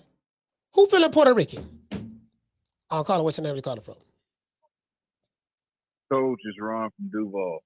Duval County, stand up. Talk to me, Ron. Coach, Boots is he is a little kid. I ain't gonna lie to you. I don't like the way he's been moving. I don't like the way his team been moving. You know what I mean? Like, you first off, why is y'all letting him go spar with Canelo for, from what I understand, a couple $1,000 or something? You know what I'm saying? Like, you're supposed to be a premier fighter. You're supposed to be unifying 147 or challenging serious contenders at 154. But you moving like a sparring partner for Canelo, and after he lost, you don't even have the whatever to say, hey, you know what? Crawford did his thing, whatever. Like, he come off like a hater. Yeah, that's what you know what, that's what the people are saying in the comment section, and people are only going by their own personal observation, just like yourself. So if you're saying that, you're saying that he's coming off on a hater as a hater based on what? Based on your observation? Yeah, just based off of how I see him, how he was talking about leading up to the fight. Yeah. You know, when people would try to interview him. You know, just now after the fight. Now it's just, he's so nonchalant. Like, you acting like this wasn't the biggest fight of the decade. Like, come on, man. Yeah. You make a valid point. But yeah, Coach, that's all I had, man. I ain't agree with him. Man, shout out to Duval County, man. Salute, brother. Duval, stand up. I rock with Duval. But it's some serious cats in Duval County, boy, for real though. Caller, what's your name? Where you calling from? Hey, Coach, this is Tyler Rankin. You just commented back to me. I appreciate you. Just wanted to tell you I appreciate what you're doing, spreading the truth, and I'm grateful to God that you and Bud and Shabazz and the young ladies all right after y'all experience, man. But the question I got for you is just wondering who should Boots fight next to really start to solidify like that hype, man? Because like it needs to happen, and we need to see it, especially after certain things that you said before, like him, saying he was better than Crawford. Like for him to really put his action behind his word, who do you think he would take on next in order to actually start to solidify that? That's a great question. All like that. All right, I'll answer your question. Listen, I'm gonna answer my brother's question. That's a great question. And I say this all the time. Like when they were talking about the 4 Kings stuff, and they was comparing fighters like Devin Haney, Tank Davis, I think with Devin Haney, Tank Davis, Ryan Garcia, and Teofimo Lopez, when all of them was in the lightweight division, somebody in the media came out with the new Four Kings. And what do I always say over here? You can't compare somebody to the new Four Kings, and without they have to do what the Four Kings did. You don't get a chance to be compared to Sugar Ray Leonard without doing what Sugar Ray did in order to make him Sugar Ray Leonard. Ray Leonard did not become Ray Leonard because he was born that. He became Ray Leonard based on what he did, who he fought, when he fought him. He fought Wilfred Benitez. He fought Hagler. He fought Duran. He fought Hearns. He fought Davey Boy. He won the belts in multiple divisions and stuff like that. So you have to do. Carla, hold on. You have to do what Sugar Ray did in order to get in order to even be mentioned in his name. So what Boots need to do, if you want to compare yourself to greats, if you are watching greats and you're supposed to be Roy 2.0 and the T-Move version of Terence Crawford or Crawford 2.0, like your promoter said, Ada Hearn said you Crawford 2.0 and you're better than him and you more athletic and this and that. You can, whatever Crawford can do, you can do better. Okay, guess what? Do what Crawford did. Become 3-time undisputed. Become five division world champion. Do that. That's what he need to do. You get what I'm saying? Carla, what's your name? Where you calling from? It's Ben, Atlanta. Ben from ATL, talk to me. Yeah, man, I think Boots, like for him to call up Canelo to go to the training camp and not watch the fight, man, that's real suspect. I can see if he fell asleep, but they interviewed him days later, maybe even a week later, and he said he still hadn't watched the fight and he only watched the highlights on IG. Come on, man. I can see straight through him. I already know what type of cat he is just off of that. Yeah, just off of that. So that's pretty much how you feel about it? Yeah, man, he just showing that, you know what, and for him, he compared. A lot of people compare him to Bud and talk about them fighting. Bud got him mentally. Boots doesn't have something mentally. Yeah, it's something he don't have. Some of the mentality, yeah, I got you. Yeah, it's something that I can see him. I think he's going to be a really good fighter in the game. But just like Chuka John Chuka John didn't almost beat him, but it was difficult. It's something about the mentality with Boots. He can be beat. Well, he's been matched up very well up until this point. So his team is matching him up very well. So we'll see what he do at 154.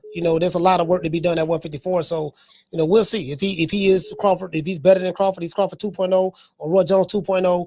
I mean, we have yet to see that as of yet. So what he does from this point forward is going to tell whether he's everything that Wallow and Gilly say he is or not. Yeah.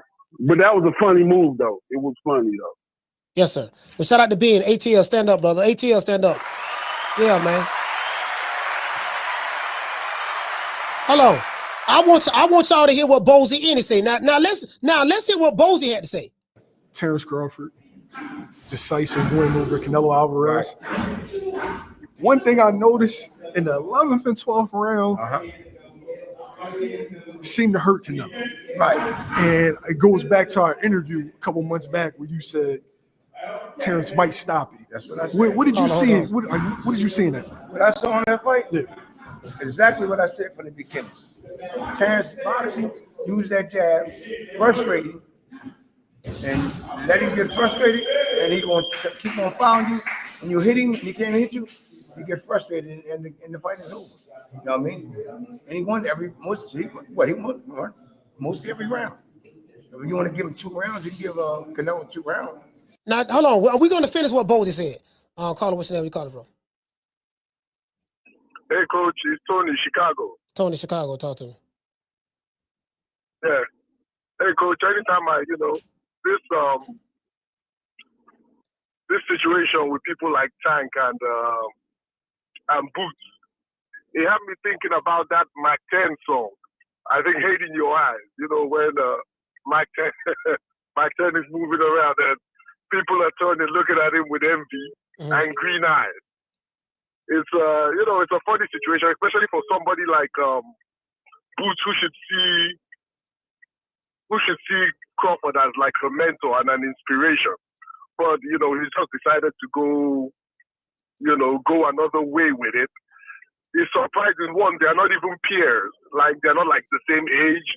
They weren't really, competing for anything, So, you wonder why, where all this disaffection is coming from, and which makes it even, makes it even worse because they're not in the same weight class anymore. The achievements are like so far between. So, like I said, he should see Crawford as an inspiration, but he just decides to be bitchy about it and to hate it. It just tells me something about his mental makeup. Something isn't really right there mentally, and hopefully he makes the best of his career. For me, when they compare him with Crawford, I would say, yeah, maybe the only comparison I would say is physically, but mentally they are two different. They couldn't be more different. They couldn't be more different mentally. And I think mentally is where Crawford always has an edge over anybody. Mentally is where he really shines through. All right. Well, shout out to Tony, man. Shout out, stand up. Salute, fam.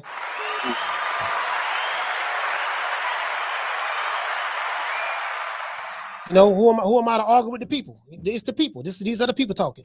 Caller, what's your name? Where you calling from? Hey, what up? What up, Coach? It's Freddie, man, from East Oakland. How you doing today? Freddie from East Oakland. Talk to me. Yeah, man. Look, man, I don't really like talking about world class fighters because it's hard to get to that level.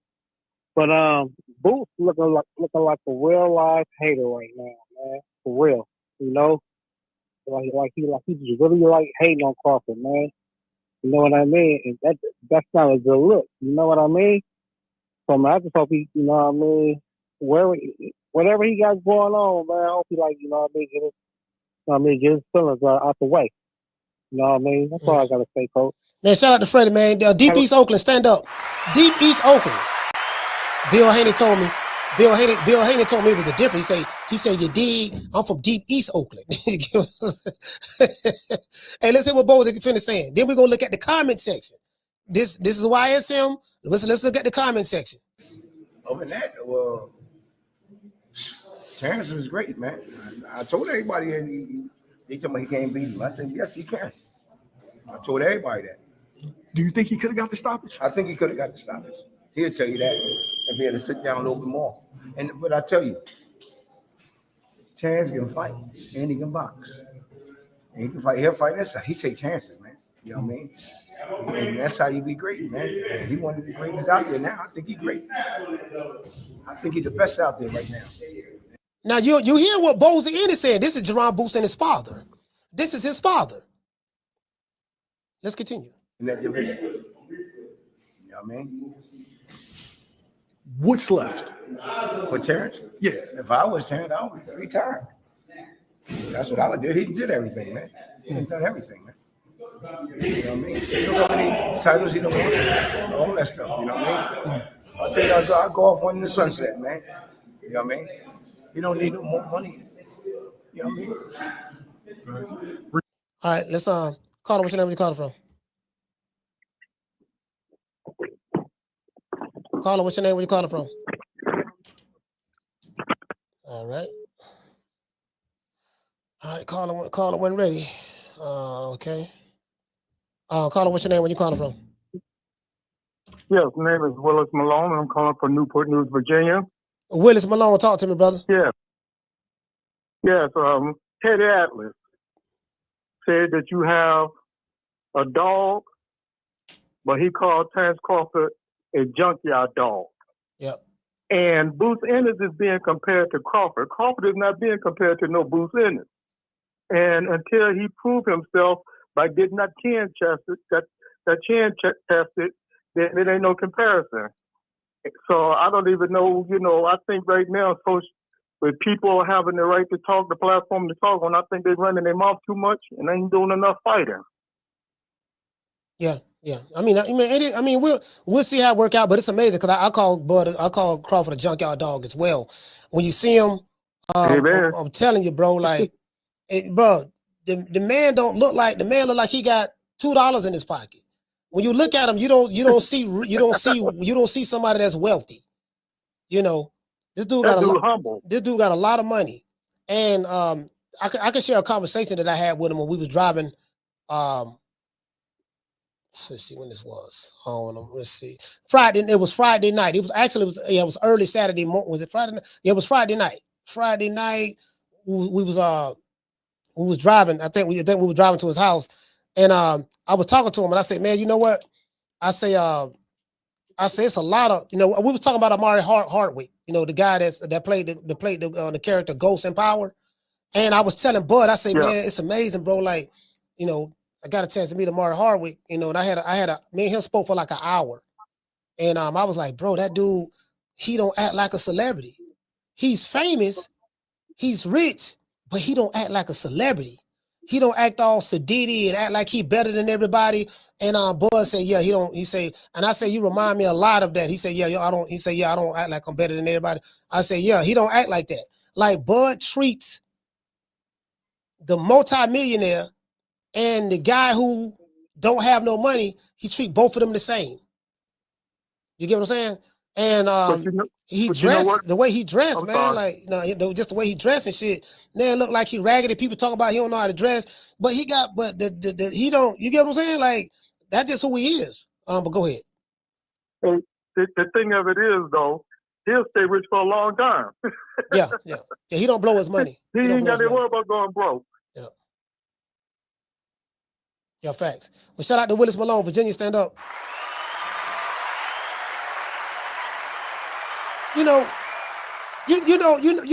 Because you have a perception. We have this perception that people who are rich and wealthy, they act a certain way. When they drink tea, they sip their tea with their pinky finger in the air, and they're eating crumpets, and they're eating. We got Grey Poupon. We don't eat mustard. We use Grey Poupon and all of that stuff there. And Crawford is the total opposite of that. You get what I'm saying? But he looked like a junkyard dog. You may see him, his hair ain't combed, his beard nappy. He looked like a mechanic that could snatch out a transmission with his bare hands. I'm dead ass serious. Hey, all jokes aside, bro. Look, I'm like, nigga looking rough in the motherfucker. But don't give a damn. We gonna play basketball, this and that. All my homies gonna be here. We gonna play ball, this and that. And bro, he don't act like that, bro. Call him what's your name? You call him from? Jamie from New York. Jamie, talk to me. Yes, sir. Hey, Coach, are we talking about the same Boots that shit in his pants when Turkey called, talking about he needs tune-up fights? The same Boots that Turkey said, go to Eddie Hearns if you want easy fights. That guy, the guy from Philly, bro, he's definitely hating, man. I do admit the guy got skills, but bro, it's time to show it. He's hating, bro. He doesn't want to give the man credit, talking about he didn't see the fight. I know that's cap. And Coach, how the hell you call somebody's camp talking about, can I come work with you, man? You know what I'm saying? Trying to help this guy into victory. It doesn't make any sense. When I first heard about it, I thought it was the other way around. They call you when they want you to work. But, I don't know, man. I feel the Canelo people probably felt sorry for him. Maybe Boots is just looking for a payday, to be honest with you, man. And he definitely robbed the bank, man. Cause he didn't help to do anything. But and yeah, it's clear to me that Boots, he doesn't want to answer the tough questions. He knows his reputation is on the line, and he don't want to do anything about it. Boots still sounds to me like he's scared to take an L, just like Tank. Both fighters are the same, bro. This generation, bro, that's all. That's my call. Peace, Coach. That's true, fam.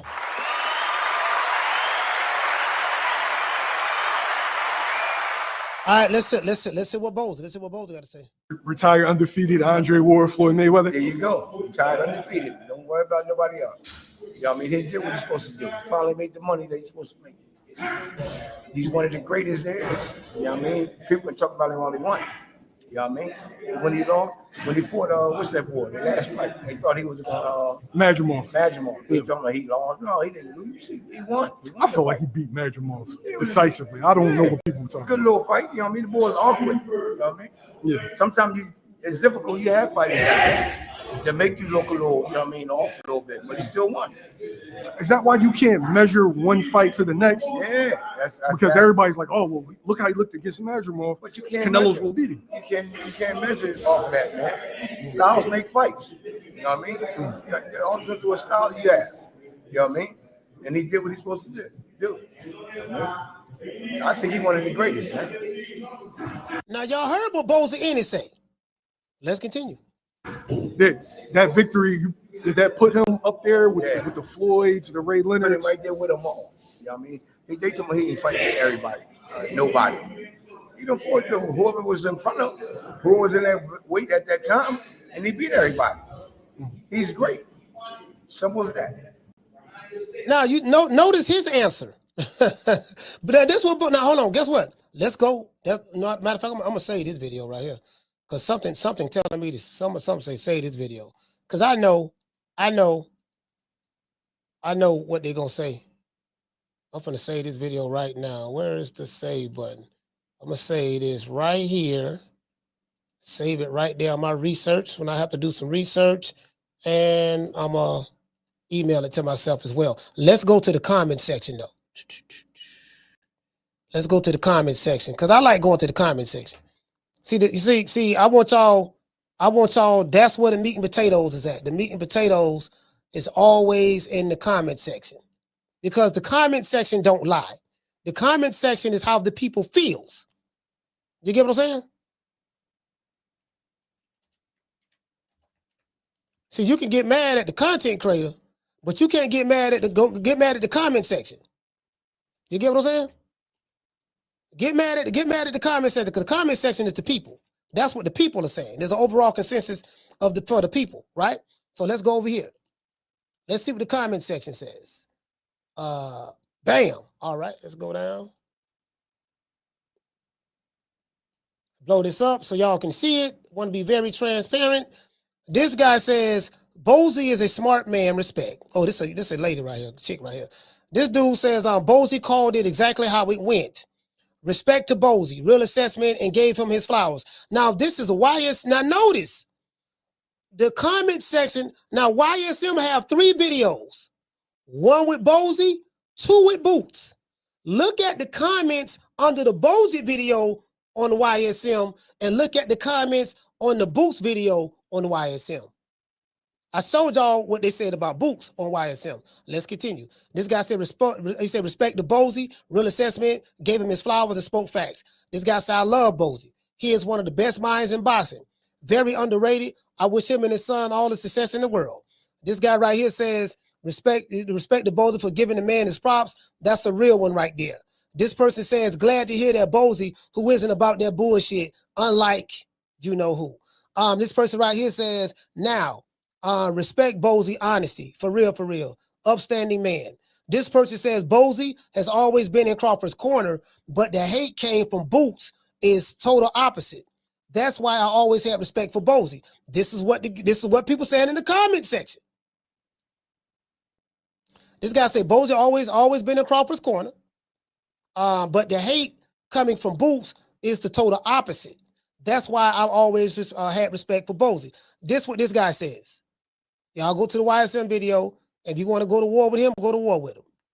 This person says Bozy is a gangster. This guy say Bozy gives better insight and keeps it 100 better than Boots.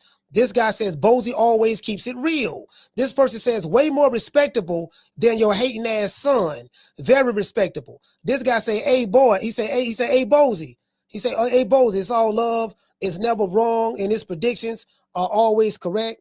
I don't think nobody's predictions is always correct, but he say this man knows boxing, the godfather of the sport. This person said Bozy is exactly 100% right. He called it.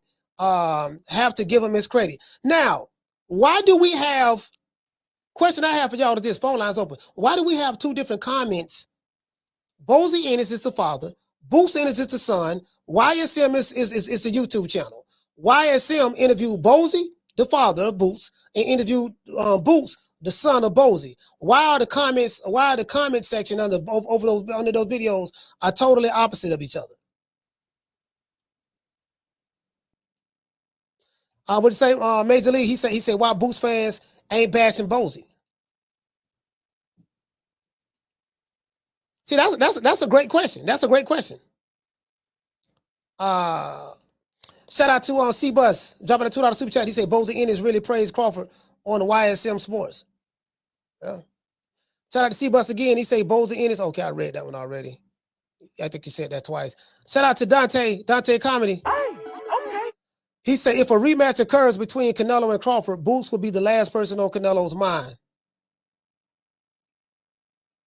Hold on. Caller, hold on. He said Boots will be the last person on Canelo's mind. Crawford handed Canelo his most significant ass whipping and what was meant to be his biggest showdown. Yeah, Canelo's highest paid fight as well. Shout out to Mr. T. Hey, okay. And Crawford's highest paid fight. Dropping that $2 super chat. He say Timberland Ennis looking funny in the lights. This is what Mr. T has said. Down from the bar, there's a platform stage. People pimping, sharp as razor blades. Caller, what's your name? Where you calling from? What up, Coach? It's Damon from Cleveland. Damon from Cleveland, talk to me. Hey, man, good show, man, as always. Oh, thank you, brother. Hey, the hate is real, bro. The hate is real, man. And I don't know why he can't respect the greatness of Crawford. Why he can't sit there. This remind me of when I think it was Errol Spence when he was talking about I don't watch Terence Crawford fights, and then he showed up at one of his fights or he got caught saying that I watched this fight, and then Crawford called him. I was like, oh, so you watched my fight, huh? So yeah, I mean, it's just I don't know why people hate Crawford so much, but hey, man, you know what? People are always gonna hate, so just let the haters keep hating, and let greatness speaks for itself. That's all I got, Coach. Man, shout out to Damon, man. Cleveland, stand up. Hey, I ain't never been to Cleveland. Listen, I've never been to Cleveland, but I heard it's rough in Cleveland, bro. I heard it's rough in Cleveland. Boy, I'm talking about, boy. God damn, boy. I'm talking about, boy. You know what I mean? Yeah, but I've never been to Cleveland. Cleveland is one of the cities I want to go to. I do want to go to Cleveland. You know what I mean? Like when I go to cities, I like to go to the hoods myself. I mean, that's what I like to go to. So shit, I can't speak for nobody else, but anyway, okay. Anyways, let's continue to look at the comment section. This guy right here says one thing Bozy going to do is tell you what he means. This guy say Bozy kept it realer than his son. This person says respect to Bozy for always keeping it a buck. This person said Bozy is a respectable man, kept it 100, no favoritism or ego, just straight facts. This guy says more Bozy, less Boots. Father should be his mouthpiece from now on. This guy said, yeah, man, we want Bozy. Let Bozy speak for Boots from this point forward. Very similar to what Bill Haney does for Devin. Let's see what we have. Say Bozy is old school, no bulls. Facts. Bozy a real gangster. And you know what? Another thing too, I saw a couple of interviews. I saw a couple of interviews with Kid Austin by himself. Mama Ho wasn't around, so Mama Ho wasn't all in the videos. I think I saw a recent video of Kid Austin by himself. I'm like, okay. I say, listen, he gonna let his nuts hang in a little bit. I say, listen, because this is the thing, right? When you have an old overbearing mother like Mama Hofield, it's only a matter of time once that child, which is a grown man, start getting older and they start having sex and have kids and stuff like that, they're gonna outgrow that shit. Everybody ain't gonna be Sean Porter. Everybody gonna be like Sean Porter, what he was with his daddy, Kenny Porter. Eventually, that child, that child that you raise is gonna rebel. Hey, look here, man. Look, I'm paying all the bills over here. You got me in this fucked up con. I'm paying all the bills over here, dog. Like all that. Listen, give me my cell phone. I'm finna get my own phone. I'm getting on social media. I'm finna run my own account. I'm finna buy me a car. I'm finna get me a license. I'm finna do all that, dog. All that. What was going on before, that's gonna change because everybody in the chat, you got children. Especially if you got kids who who are grown, and you sometimes you go through a phase when your kids are teenagers, they start to try to tell the parents what to do. They go to smelling their own piss, you know, whether it's you have a son or a daughter. If you're a parent in the chat, you know, like it's only so long you're gonna be able to keep that shit, you know, on there, you know. So it is what it is. Shout out to Jamie. What to say? He said, I'm glad to hear that the boy is doing his own interviews. Yeah. I saw an interview. I saw one interview. Well, I think one or two. Yeah, I think maybe one or two. Shout out to Candy Slim. He said I went to Memphis and was going to take a picture in front of the 8-ball MJG Street sign. It started getting dark, and I got the fuck up out of Orange Mountain. All right, hey, look here, yo. Let me tell you something. You can't be, hey, those niggas in Memphis crazy. Yeah, you got, but this boy, you don't want to get caught slipping. Now, you don't want to get caught slipping now, because this is the thing, right? When you go into another person's city and you in their neighborhoods, you're going to have to,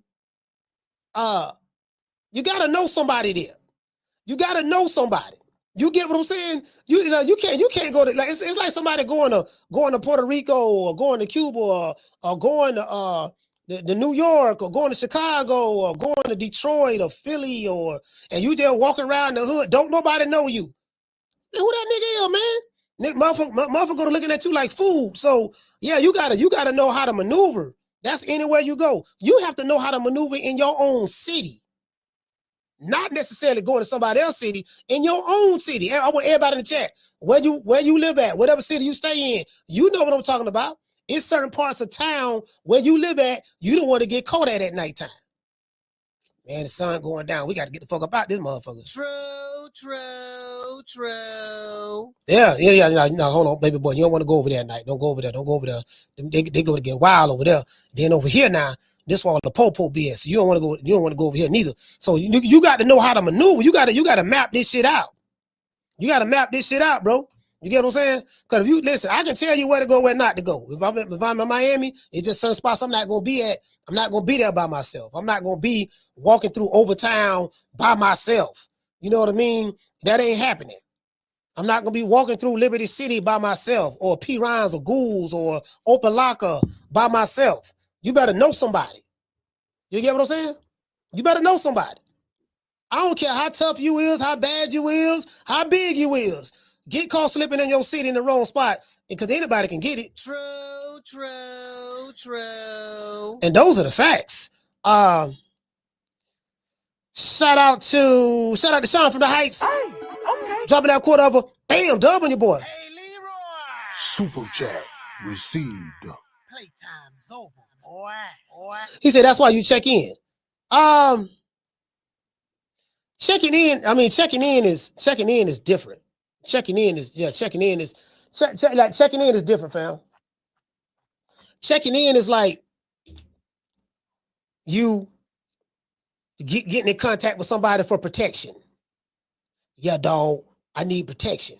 So I'm checking in with you to make sure that I'm protected. You know, all that stuff there. Yeah, ain't nobody doing that. I know I'm not doing it. I don't do it. You know, so checking in is different. Checking in is different.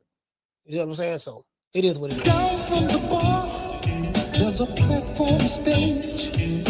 People pimping, sharp as razor blades. You get what I'm saying? I ain't calling a motherfucker telling them I need protection when I go somewhere.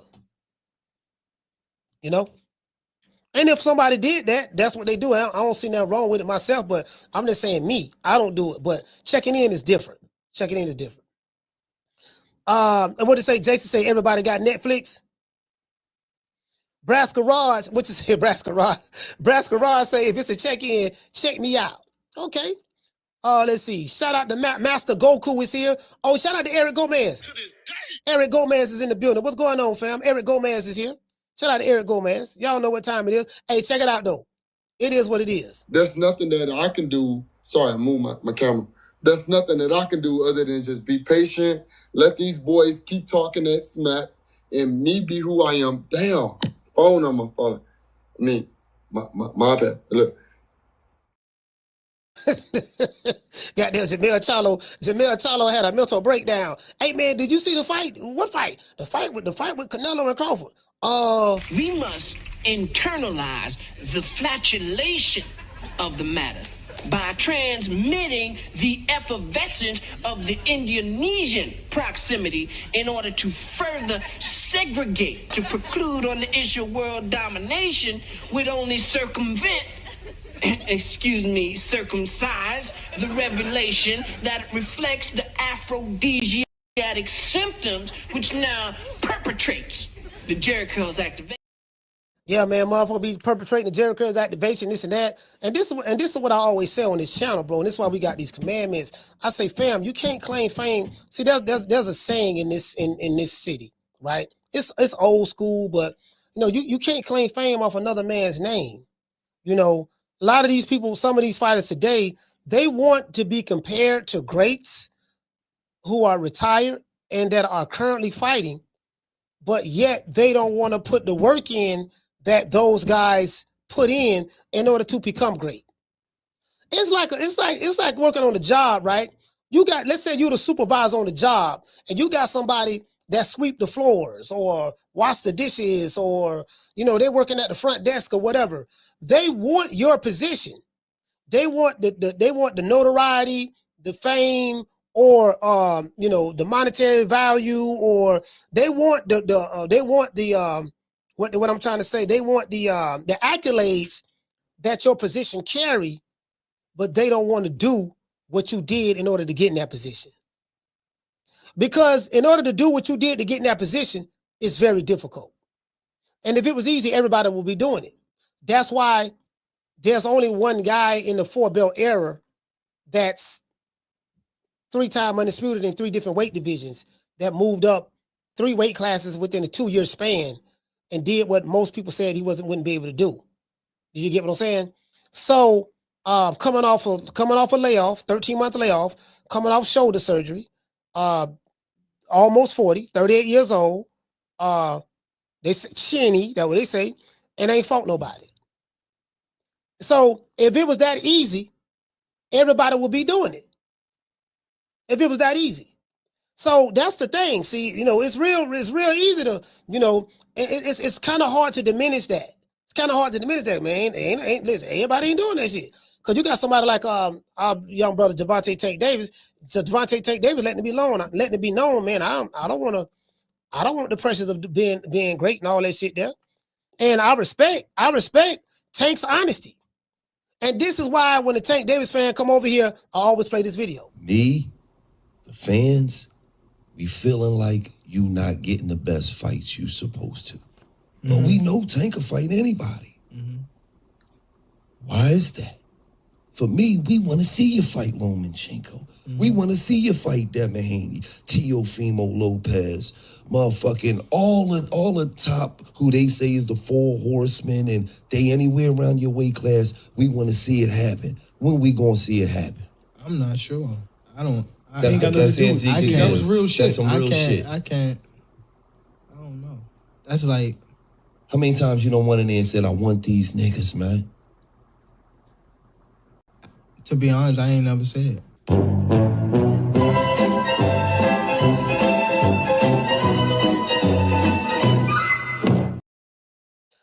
And I'm not gonna lie, bro. Like, that's what I respect about Tank.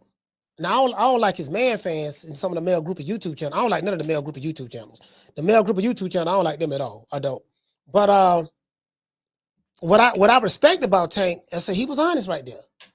Man, I ain't never asked for that smoke, man. I ain't shit. Man, I ain't think about that. Nigga, I'm trying to get in and get out, dog. I ain't fighting nobody. I'm finna, pick finna duck and cherry pick my way to the top. I'm already a draw. Nigga, I can fight this ink pen and sell out the arena. That's the type of fans I have, so my fans don't require me to dare to be great. Crawford fans require him to dare to be great. Devin Haney fans require him to dare to be great. Baron Rodriguez, New Monster, his fans require him to dare to be great. Alexander Usyk, his fans require him to dare to be great. Canelo, his fans require him to dare to be great. Tank fans, they the total opposite. To this day. You know what I mean? They don't require him to dare to be great. It is what it is. But what I respect about Tank, that is the fact that he was honest. I respect his honesty. You get what I'm saying? So we got to stop putting pressure on these fighters, you know, because I think a lot of times some of us as fans, we have these unrealistic expectations that we want these fighters to do. We want them to do what our contemporaries have done and their contemporaries have done in the past. And some of these fighters are not that. Some of them are just not that, bro. And I'm like, you know what? That's why the thing that irks me is when a young fighter is getting compared, especially a fighter who's not putting in the work. Now, if you're a fighter that's putting in the work and you're on that path and to get people who you're fighting and you accomplishing feats, you're becoming undisputed in different weight divisions or unified champions in different weight divisions, and you're, you know, fighting, you get what I'm saying? And then we look at, you know, your accomplishments and all that stuff there. Carla, hold on. You know, I like that, but I can't look at a fighter because he's popular and he has a TikTok following and he has a lot of Instagram followers and he got channels who pro him and he got a rabid fan base who we gonna ride, you know, we gonna make excuses for why he shouldn't fight. But the double standard is we want those other dudes to do what we don't want our fighter to do. And see, that's the issue. And that's how I knew. I said, nah, these dudes ain't no boxing fans. That's when I realized we don't have boxing fans in boxing today. Today's what would be classified as a boxing fan is the total opposite of what a real boxing fan is. Today, these guys are personality worshipers. This is the celebrity liking culture. So we have a bunch of, they look at these fighters as celebrities and they have become man fans of their favorite fighter from a celebrity standpoint. We love the celebrity of their fighter. And that's what I see that's going on. A lot of celebrity worshiping is what I'm saying. Carla, what's your name? Where you calling from? What's up, Chris? Derek from Florida. Derek, talk to me. Yeah, cool. I was just listening. That's a good take on these fighters, man. Like, you know, with expectations. And I always want to another thing. You know, I think a throwback fighter to Coach Benavidez, man, because everybody was hyping him up, say Duncan Morrell and stuff. Benavidez, you know, I haven't never heard of him, Coach. I'm be real, y'all can hate him all y'all want, say whatever, but I never heard him ducking no fight, turning down no fight. Like Benavidez, he'll willing to fight anybody, like literally. So there's certain fighters don't even like, you know, deal with the fans what they want. How he was talking about, but like, hey, they kept it real. But nah, but that's some real shit ain't gonna take, Coach. All right. My call. Shout out to Derek, fam. Yeah, but you know, I get it. As I said before, this is what the people are saying. If you got a problem, go take it up with the people. Because the people are saying this. This guy say Boots is losing a fan, man. This guy say why he look mad or aggy when they ask about Bud. Like Salty, his face expression changes. So this is what the people are saying, bro. The people are saying is the people are going off of their personal observation based on what they seen in this video, and they're coming to the conclusion based on what they see and what they hear. So if you have a problem with it, go try to debate with those people. But I'm reading the chats, I'm reading the comments. Carla, hold on. I'm reading the comments to you. So go attack them. Go fight them. What you got to say? You mad at the people? Carla, what's your name? Where you calling from? Chris calling from Philly, Coach. Chris calling from Philly. Talk to me. You know, the only thing I don't like about the people, the people in the comments is that in today's generation is you damned if you do, you damned if you don't. You see everybody in the comments, they love Bozy's opinion because it's for Crawford. Bozy has been a supporter of Crawford for a while. He said he thought he was going to beat Arrow, Madrigal, and everybody. It's proof of that. He's been saying it for years. But on the other hand, too, if you ask Bozy, I'm sure we both are 100% sure on this. If you ask Bozy who you think going to win out of Bud and Boots, he's going to say Boots. You know what I mean? People not going to like Bozy if you say that. As he should. But that's his son. As he should. Yeah, that's his son. Right.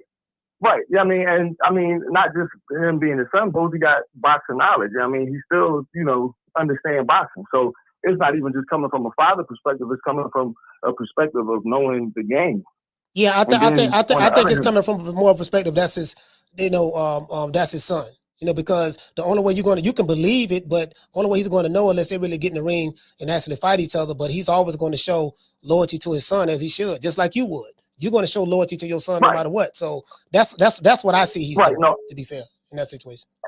And I agree with that. And I think, too, like, even when it comes with Boots, you know what I mean, speaking about Crawford, you damned if you do, damned if you don't, because Boots ain't say nothing negative about Crawford. He just ain't say it with the enthusiasm that the people want him to speak on with. You know what I mean? Get hype and smile from ear to ear, and Crawford did something great. But this generation nowadays is so finicky on what they consider hating. You know what I mean? Like, if you don't say it how we want you to say it in the words that we want you to say it as, it's considered hating. Which it's like, you know what I mean? I don't got to be on this man's top because y'all want me to, but I can acknowledge that he did something great. You know what I mean? And he did accomplish something that nobody has ever accomplished. It's just, yeah, I hate how what people consider hating nowadays and what people want from somebody to say and what they deem it as when they don't get it exactly how they want it.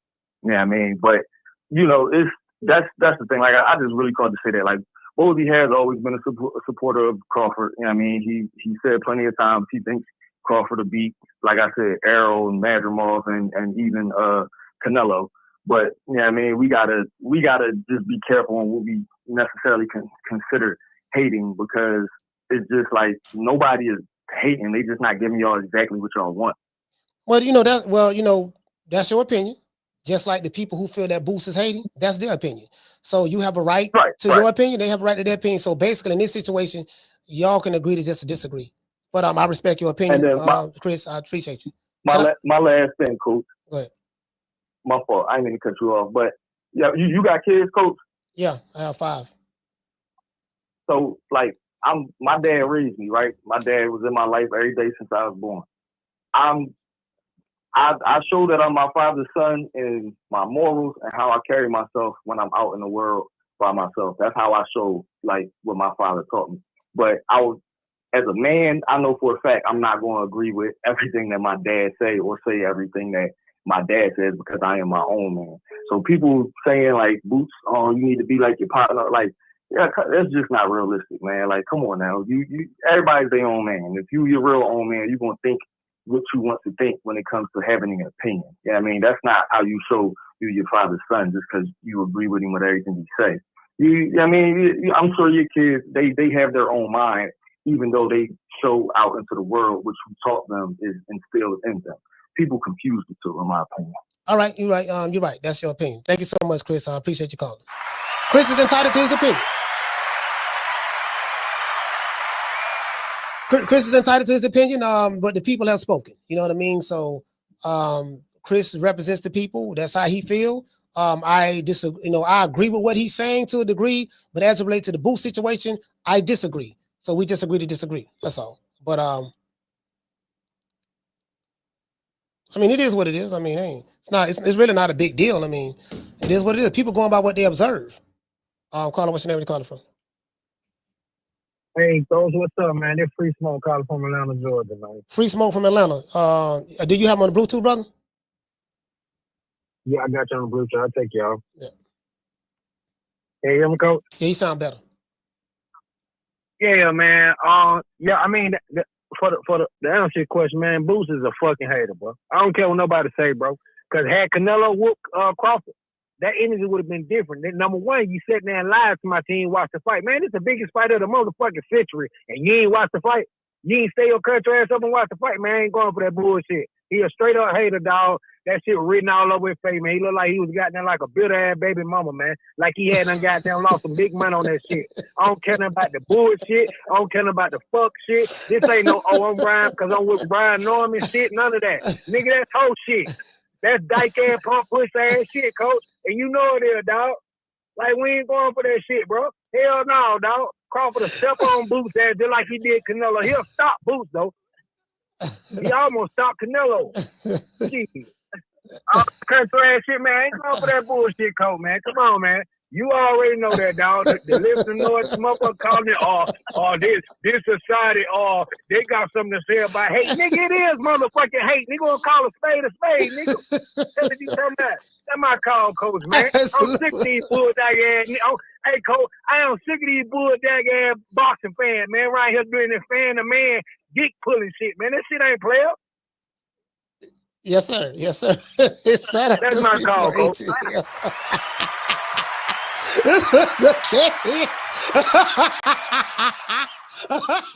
He came in hot. I was like, yeah, man, I ain't trying to help it. He said, hey, see, this is a thing, right? This is a thing, fam. It was all good. It was all good right here. This way it was all good. See, that's what the people talk about. See, the people saying it was all good right here. It was all good. Boots posted this picture.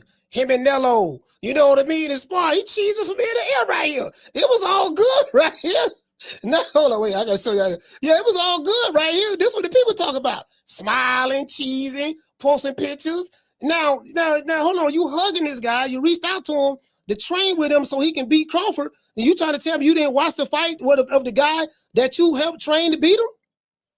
So people look at that as being disingenuous. People feel that it's hate and they have a right to feel that way. And some people feel it's not hate and they have a right to feel that way. It's not my job to tell people how they should feel. Whether either or. You get what I'm saying? Caller, what's your name? Where you calling from? What's up, Coach? M1 from the BX. M1, talk to me. Yo, Coach, man. I just caught on to your last video late, but man, God bless y'all, man. I'm glad y'all safe, bro. From the bottom of my heart, man, I'm glad that shit didn't go sideways, bro. And I'm dead serious, bro. Like, the first thing I thought about was, remember a few months ago when they tortured the kid in the jail and shit? The white polices? Like, I don't know why that shit came to my head when I seen the video, man. You know what I'm talking about, right? Remember a few months ago? Yeah, probably. I don't know. There's so much shit to happen. Anyway, they choked the dude and they killed him, on video. And anyway, that's the first thing I thought about. And before the fight, I was like, I hope Canelo's fans, because they lost, they don't start no shit, because the video was mad funny. I know they was mad, but I never thought that the police would try to fucking kill a boxer like that, man. That was just crazy to me. Anyway, getting back to this subject, man, it's just that I seen that video late. But, man, Boots needs to sit down, man. Like, bro, how people can hate greatness, Coach, I really can't wrap my mind around when people are great and other people that don't got shit don't appreciate greatness when they see it. That shit bobbles my head. Like, you're never going to be great if you don't think about great people, man. Anyway, bro, you understand what I'm saying, Coach. But shout out to you, and I'm glad all of y'all are safe, man. That's all, bro. Salute, fam. God bless y'all all, bro. Shout out to M1, man. The Bronx stand up. Yeah, the Bronx stand up. It is what it is. Hey, who was you, pimp? Hey, what the fuck? What the fuck? Motherfucker, hey, that nigga squeezing me. Get this freak ass nigga up on me, bro. Nigga say back the fuck up, dude. Yeah, you dig. Listen, it is what it is. Fam. You know what? Check it out, though. Listen. This is what we need to do. This is what we need to do, right? Right now, right now, we got to sit back and, as I said, there's a lot that's going on in boxing right now. I've been telling y'all that, and there's a lot that's going to be going on with the boxing media. From what I'm seeing, what Turk Al-Sheikh, that whole side is doing. Carla, hold on. I met the CEO, I think the president of Ring Magazine. I think it's a little, the president of Ring Magazine. I had a conversation with him and stuff like that. And I was talking to him about the historic aspect of the ring and what it used to be. And it's a lot better since Oscar since the Saudis bought the ring from Oscar De La Hoya. And I like the fact that how they tie the historical aspect of it, because it's very easy to whitewash what happened before. And I just love what I do love about the ring. I have a bunch of old school ring magazines over there in the corner of my office that Blood Boxing brought to me when I met him. He brought me like 3 boxes of just, ring magazine stuff from the 30s, the 40s, the 60s, the 70s, the 80s. You get what I'm saying? And it's like the historical aspect of it. And the ring is the real belt. Those other section and body belts, they're not nothing. You know what I mean? That's just something that the sanctioned bodies came up with in order to make money. However, the real belt is the ring. You get that belt, that's a supreme belt. That's the original boxing belt, over here, you know what I mean, over here. So yeah, man, it's over here in America. So it is what it is. Carla, what's your name? Where you calling from? It's CJ from the 504, Coach. Man, CJ from the 504. Talk to me, brother. What's going on? I want to start my call off by saying, hey, man, I don't know you personally, Coach, but I'm glad all y'all made it home from that experience over the weekend, man. I'm glad y'all made it out of that safe, man. But yeah, I appreciate that, fam. On the Boots, no problem, Coach. Yeah, Boots, So you mean to tell me, man, Boots called Canelo team 15 times or more, begging to get in the camp with him. Once he got in the camp, they had cameras. They had cameras on him while he was in the camp. Boots made sure that the camera got a good angle of him punching the bag. They showing videos of Boots' footwork in the camp. They're not even showing their face. They're showing their feet while he moving around and show him switching from orthodox to southpaw. It's disgusting. He knows that a lot of people correlate Terence Crawford's name with his. He figured in his mind, okay, if they already know I'm in camp with Canelo, and he already picked Canelo to win. He figured Canelo was gonna win. Could you imagine what the storyline would have been if Canelo would have won? Everybody in their mind would have been saying, man, it was Boots. It was the sparring. Man, Boots was helping Canelo, and that's what gave him the edge on Terence Bud Crawford. Yeah. He think his popularity would have grown, and people would have praised him based on what Canelo did if he would have won. But since Crawford went in the ring and did what he did, and by Crawford going in the ring and doing what he did, Boots saying he didn't even watch the fight. I guarantee you by round 8, round 9, Boots was punching in the air like Trey was on Boys in the Hood, man. I remember that. He got to fight somebody, coach. Yeah, he got to fight somebody, coach. There's nothing he can do. You can't just attach your name to a great fighter and figure that's going to get you to the promised land. That's only going to get you for so far. But like I said, people are starting to pick up on it. You can't continue fighting Karen Chukadazian, Lima, Delorme, Lipinette. Brother, you got to fight some goddamn body, man. You can't attach yourself to this man. This man doing what he's doing on his own. So once again, man, he's a super hater. He pissed off. There's nothing he can do about it but fight someone. He got to make his own lane, man. And like I said, man, glad y'all made it home. Appreciate the call, coach. Yes, sir, man. I appreciate it. Shout out to CJ 504. Stand up.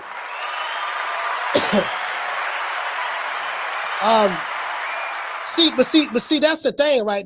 That's a lot of pressure because the thing is, and anybody who's been watching this channel, I'd say this all the time again. We got to start comparing these young guys to these great fighters because the thing is, when you start comparing a young fighter to a great fighter, and you're saying that the young fighter is better than that great fighter, then people are going to start looking at you with a microscope. Okay, well, how come you ain't doing what this great fighter is doing? All right, well, you can't get him. Well, okay, why don't you do what he did? Fight, get the dudes that you get all the belts in this division. Get all the belts in the other division. Get all the belts in the other division. People gonna start looking at that. Do you get what I'm saying? And if and if they seeing the comparisons, but they're not seeing the work, it's like, what are we doing? Like I said, you can't compare some fighters of today's time when they had, I think it was Tank Devin, Ryan Garcia, and Tio as the Four Kings. I'm like, man, you don't get compared to the Four Kings just because people like him, you popular. You got to do what the Four Kings did. You got to do what Hagler did in order to be mentioned with the Four Kings. And if you want to be compared to Hagler, you got to do what Roberto Duran did. You got to do what Hearns did. You got to do what Sugar Ray did. You don't just sit back and say, yeah, nigga, I'm them. I'm the next such and such. Okay, well, we need to, your work defines who you are. It's who you fight them, when you fight them, and how you look like when you fought them. You get what I'm saying? And it is what it is. In this city, we got a saying, never claim fame off another ninja's name.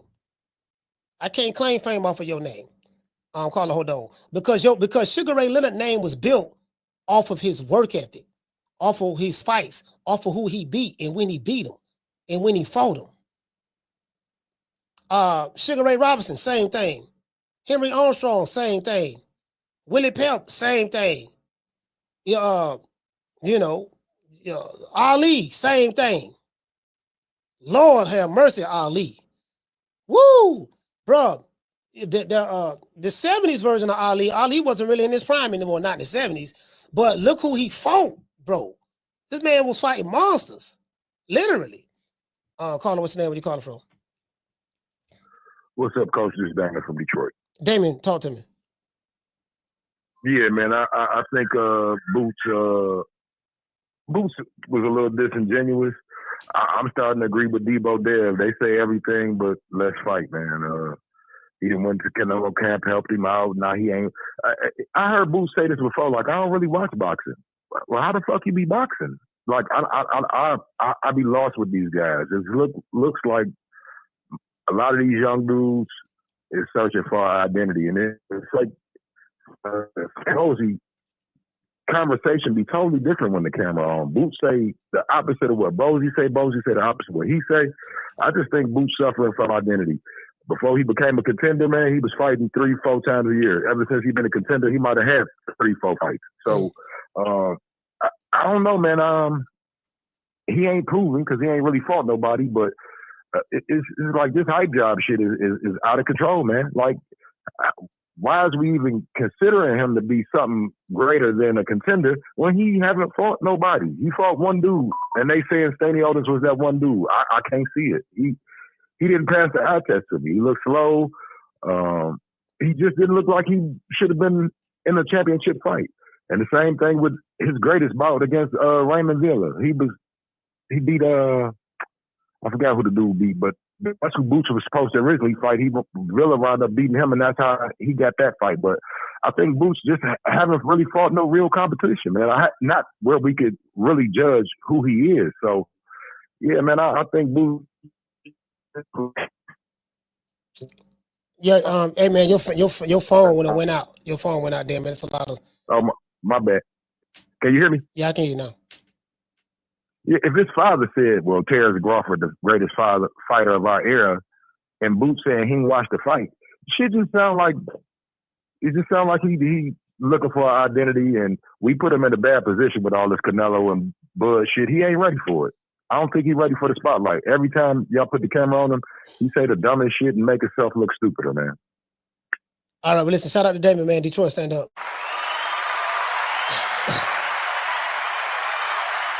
Yeah, see the people. Hold on. Matter of fact, let's go here. See the people. The reason why I don't argue with the people because it's the people's observation. The people going by what they observe and stuff like that. And whether I agree with it or not, it's irrelevant. If there's an overall, put it this way: if you watch a video and there's 100 comments, and 90 of the comments is saying one thing, and then 10 of the comments, 90% of the comments is saying one way, and then going left, and then 10% of the comments is going right, then it's safe to say that there's an overall consensus that the 90% is there's an overall consensus that how they feel about it, the 90%. Because when you look at the totality of the comments, and then you look at how many believes that he's hating, and we're looking at the same YouTube channel, YSM, Philadelphia, right? And you look at the comments, and if the majority of the comments is saying this dude is hating, that's their interpretation of it. And they're saying it on different videos. But then the father is saying something different. So I'm like, it's an overall consensus. The masses of the people who are leaving comments, this is how they feel based on their personal observation. Did you get what I'm saying? Not saying that everybody feels that way, because somebody else may feel something different. You know what I mean? But if the masses don't benefit, the classes don't count. But the class of people who feel one way versus the masses who feel another way, you in the minority, True. So that's what I'm saying. So I'm looking at this is crazy. Wait a minute. This was over here at 154. I'm on the Ring Magazine site right now. Like over here, they got Virgil Ortiz, the #1 guy. Sebastian Fendora. This is the Ring Magazine, right? So these are the top guys in the ring. Boychuk. I think this guy has a belt now. He's from Germany. I think he. What did you have? What you got? The WBA? I think he's the champion, if I'm not mistaken. Alejandro Ramos, Jesus, Brandon Adams. Just saw Brandon fight not too long ago. Xander Zayas, Erickson Lubin, and Virgil Ortiz gonna fight. I got I ain't gonna lie, man. I want to ride with the Florida boy Erickson Lubin, man, but I'm gonna be honest. I'm hoping I'm wrong on this. Trust me, I do not mind being wrong on something like this. But I just, I don't like this fight for Erickson Lubin, man. I honestly believe that he probably gonna get stopped in this fight because I'm looking at the style, the way Erickson Lubin fights. Styles make fights, and I just think, and I'm basing it on from a stylistic matchup. I feel that stylistically, I think his style is all wrong. I think Virgil Ortiz's style is all wrong for Erickson Lubin. I honestly believe that. I hope I'm wrong, but I honestly believe that. But I think Lubin will get stopped. This ain't gonna be no challenge for Virgil Ortiz, to be fair, in my opinion. We got Bakram. We got Bakram. We'll say I don't know how to pronounce the last name, but we got Bakram right here, and then we got Israel Madrimov, and then we have Sebastian Fundora. I think Fundora have he had 2 belts, but I think one got stripped, if I'm not mistaken. Then Virgil Ortiz, and the Ring magazine is vacant. So Boots got plenty of options right here. Like he can do what Crawford did and say, you know what, let me become undisputed in the division. He can start there, become undisputed in this division. You get what I'm saying? So this will be a good start, and there's some good competition here. Now I don't know if Jermell Charlo is going to come back to this division. Jermell Charlo did say he's coming back. He did say that. So, you know, it is what it is. So we'll see how that works out. But I don't, you know, if Jermell Charlo come back, I don't think he's gonna fight at 154. It's gonna be very hard for me to believe that Jermell Charlo is gonna come back to 154. I just don't believe if he come back, he's gonna do that. So let's see, ring rankings. Who are the champions? And then I'm looking at the super middleweight division. Click out there, the Supreme Champ.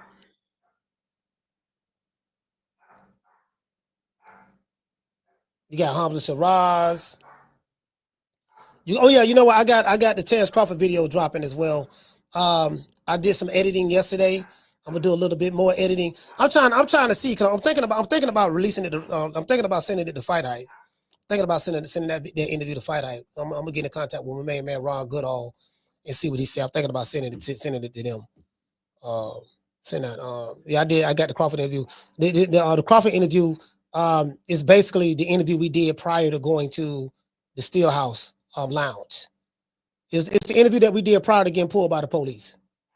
So you're going to know it because you're going to see the outfit he got on. The outfit going to tell you, oh yeah, this is what he had on the night he got pulled, and night it was at the Steelhouse in celebration of getting the key to the city and all that there. So you guys, you'll know.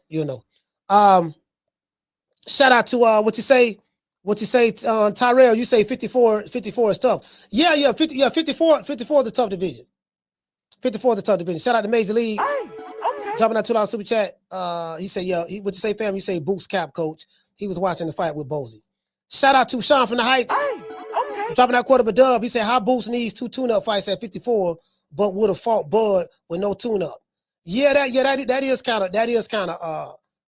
kind of yeah, you get what I'm saying? That is kind of doesn't make sense. Down from the bar, there's a platform stage. People pimping, sharp as razor blades. Yeah, man. Hold on, let me see. Hold on, somebody sent me a text message. I don't know what the hell Cookie barking for. No, Cookie, that's my daughter's dog. No, what the hell Cookie barking for? All right, cool.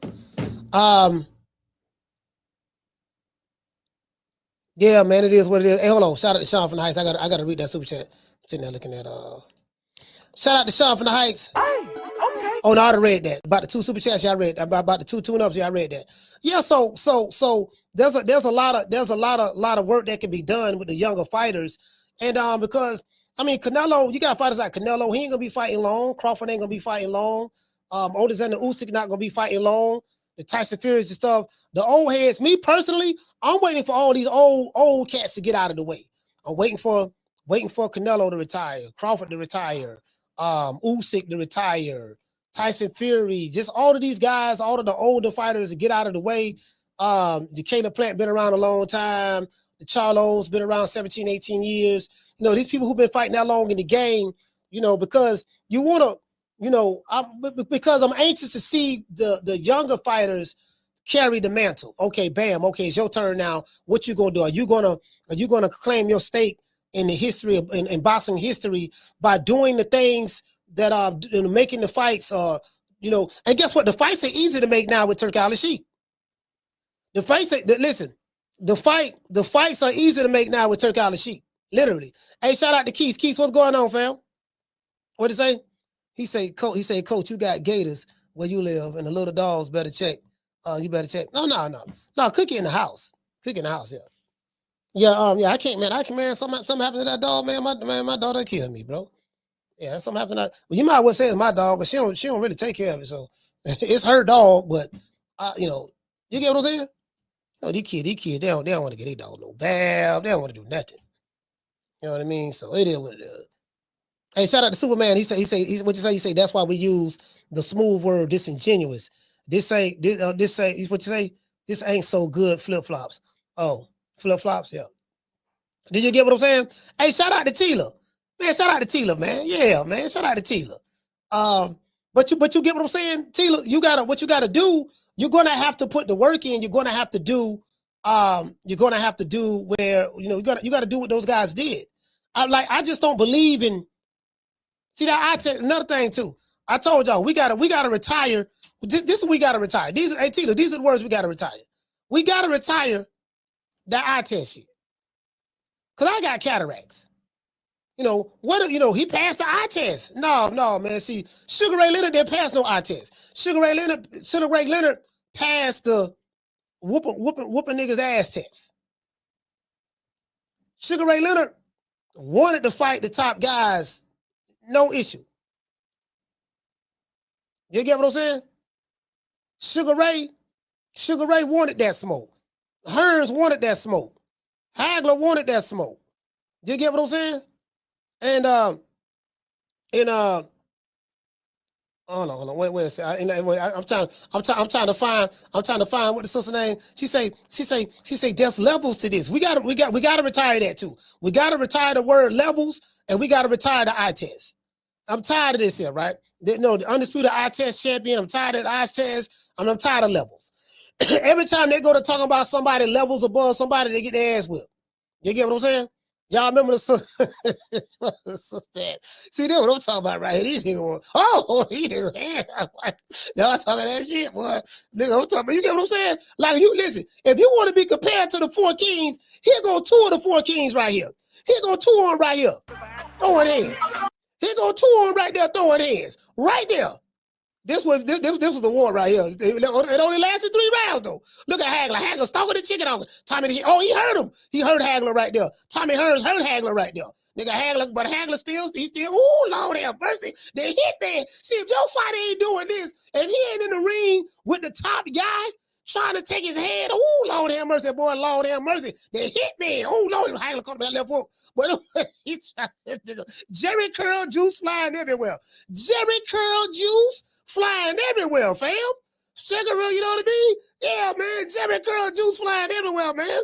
Can't be fighting Poach Chop Willie, shout at big nuts, holler about you want to be compared to Hagler and Hearns. It don't work that way.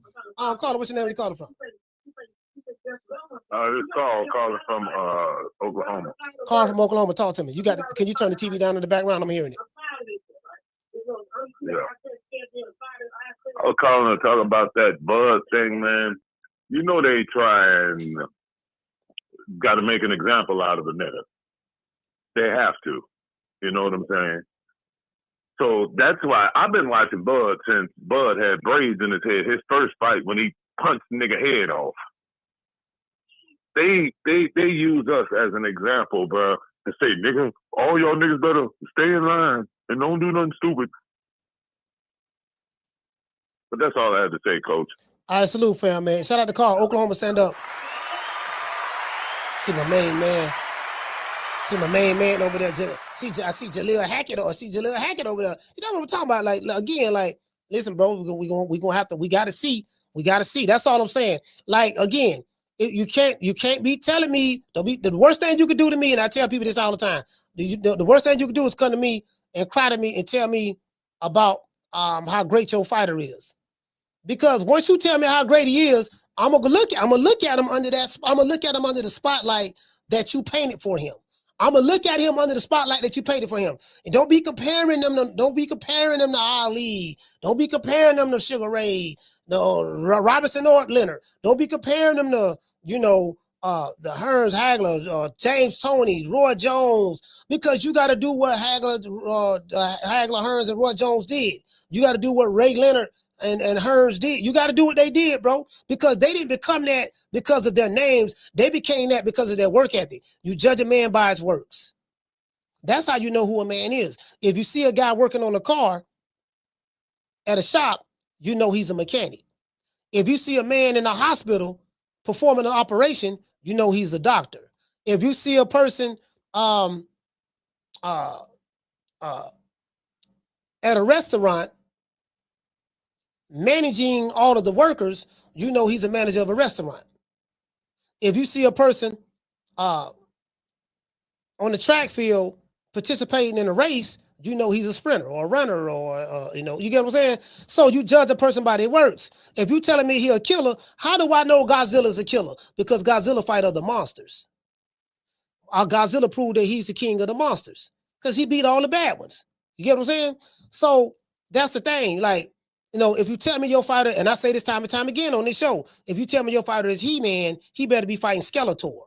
If you tell me your fighter is Lion-O, he better be fighting Mumra. He can't be fighting Snarf or the Thundercats and telling me, hey, nigga, we fought Snarf. Nah, if you tell me your fighter is Vegeta, he better be fighting Goku. Or he better be, if you tell me if you tell me, goddamn it, he's Black Frieza, he better be fighting doggone what's my main man name? The legendary Super Saiyan, Broly. What's his name? Broly? Brody? Yeah, Broly. Broly, I think Broly of Dragon Ball Z. He better be fighting somebody. He better be fighting goddamn, if he the Powerpuff Girls, he better be fighting Mojo Jojo. If he, goddamn it, if he Megatron, he better be fighting Optimus Prime. You can't be fighting goddamn Smurfette, Snarf for the Thundercats, Whole Kid Cheese, Poke Chop Willie, show their big nuts, and you telling me, yeah, man, you saw what he did to Poke Chop Willie? Yeah, he did that to Poke Chop. He's supposed to did that to Poke Chop, fam. That's, shit. Nigga, listen, I whooped Poke Chop last week. I whooped him last week. You get what I'm saying? So, you get what I'm saying? You can't be doing that, bro. And that's how I know it's a different fan base that's in boxing right now. I'll call him. What's your name? Where you calling from? Hey, what up, Coach?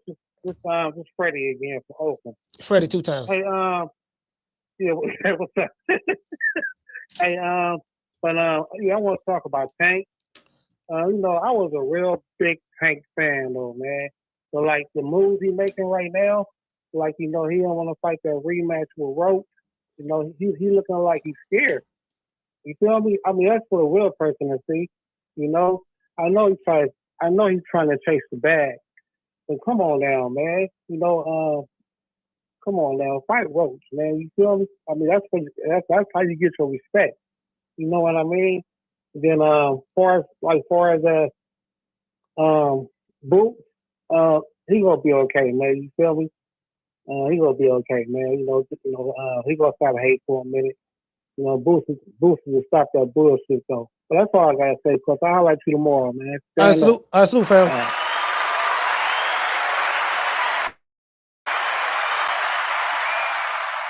See, that's the thing, right? I hear people say you got to chase that bag. This is the problem with that. People act like it's either or. You either chase the bag or you fight the tough fights and don't get paid. It's not either or. You can fight the tough fights and get paid. How do we know? Crawford did it. Canelo just did it. Alexander Usyk did it. Tyson Fury did it. Call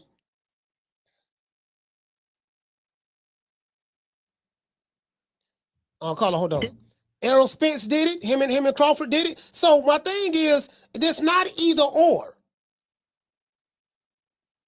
You can do both. Sugar Ray Leonard did it. You get what I'm saying? Oscar De La Hoya did it. In this era, yeah, man, you got to get the bag. You do know he could have got 40, 50 million to fight somebody else, a real fighter. It's not either or. It doesn't, you can do both. You can get the bag on your way to whooping the best nigga ass who they say that's in the division. It ain't gotta be, yeah, I ain't finna fight this nigga, dog. I'm finna go over here and try to get this from him, and then, and then tell him that he got more things he need to do in order to get to me. It's the thing, this is the thing, right? Some of these fighters, they can have all of the talent in the world, right? But it's the mentality. What's your mentality? What separates the great fighters from these fighters of this era, most of the fighters of this era, it's the mentality. Alexander Usyk have that mentality. You got some fighters in America, they only going to fight in their city. I just want to fight in my city. But then you got an Alexander Usyk, I'll come to your country and fight you in your city, in front of your wife, in front of your kids, in front of your judges, in front of your referee. I'm going to beat your ass and take your belts. You see the difference in the mentality? Total different mentality. You get what I'm saying? That's Usyk. Then you have someone like a Crawford. You ain't fought nobody, you're chinny, you're old, coming off a shoulder surgery, this and that, yada, yada, yada. I'm going to jump up 2-3 weight divisions to beat Canelo. You beat him. Ain't nothing else to say. Like, damn, nigga ain't fought. Add Canelo to the list of nobodies. Then you got somebody like a Bam Rodriguez. Look at Bam. One of my favorite young fighters is Bam. Bam letting it go. Abdullah Mason. Abdullah Mason get ready to fight, I think he's finna fight Sam Noakes for the 135 for the WBO title on the Riyadh card. I think that's in November. He's fighting on the Devin Haney undercard. You get what I'm saying? So I want to see these young fighters because when I go back to interview Abdullah Mason again and I interview some of these other young fighters, I'm gonna be like, I'm gonna hold them accountable. I'm gonna be like, look here, man. All right, I see what you're doing, baby boy. I like that. I like what you're doing. I like that.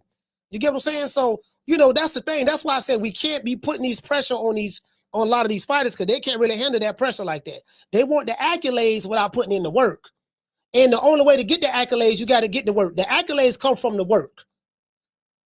I don't care how many Instagram followers you have, how popular you are. I care now about your braids and your chrome hearts. Who you fighting? Because your fan base is telling me that you Donkey Kong, but you scared of Mario Brothers. Your fans is telling me you Pac-Man, but you scared of the ghost. Do you get what I'm saying? So, that's just the reality of the situation. That's how I look at it. So when you go to comparing these dudes, understand what come with it. But when you put that pressure on their head like that, guess what? People gonna be looking at that dude and calling him out. Okay, this is what we want to see him do. Why? Because that's what you said. You said out of your mouth that this dude is whole head cheese. Okay, but why he ain't fighting Poach Chop Willie? Poach Chop Willie got a belt. Show that Big Nuts got a belt. Chico Stick got a belt. And doggone Hobo Sam got a belt.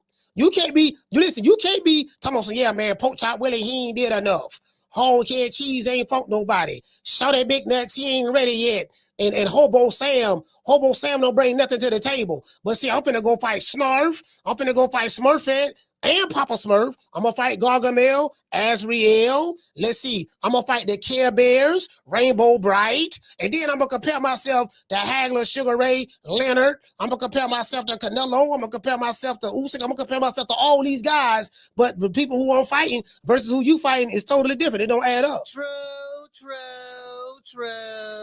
Shit ain't adding up. You get what I'm saying? So, and then when I call it out, they looking at me like I got 9 heads. But I have an old school criteria. And I tell y'all, I keep my criteria on me now. See,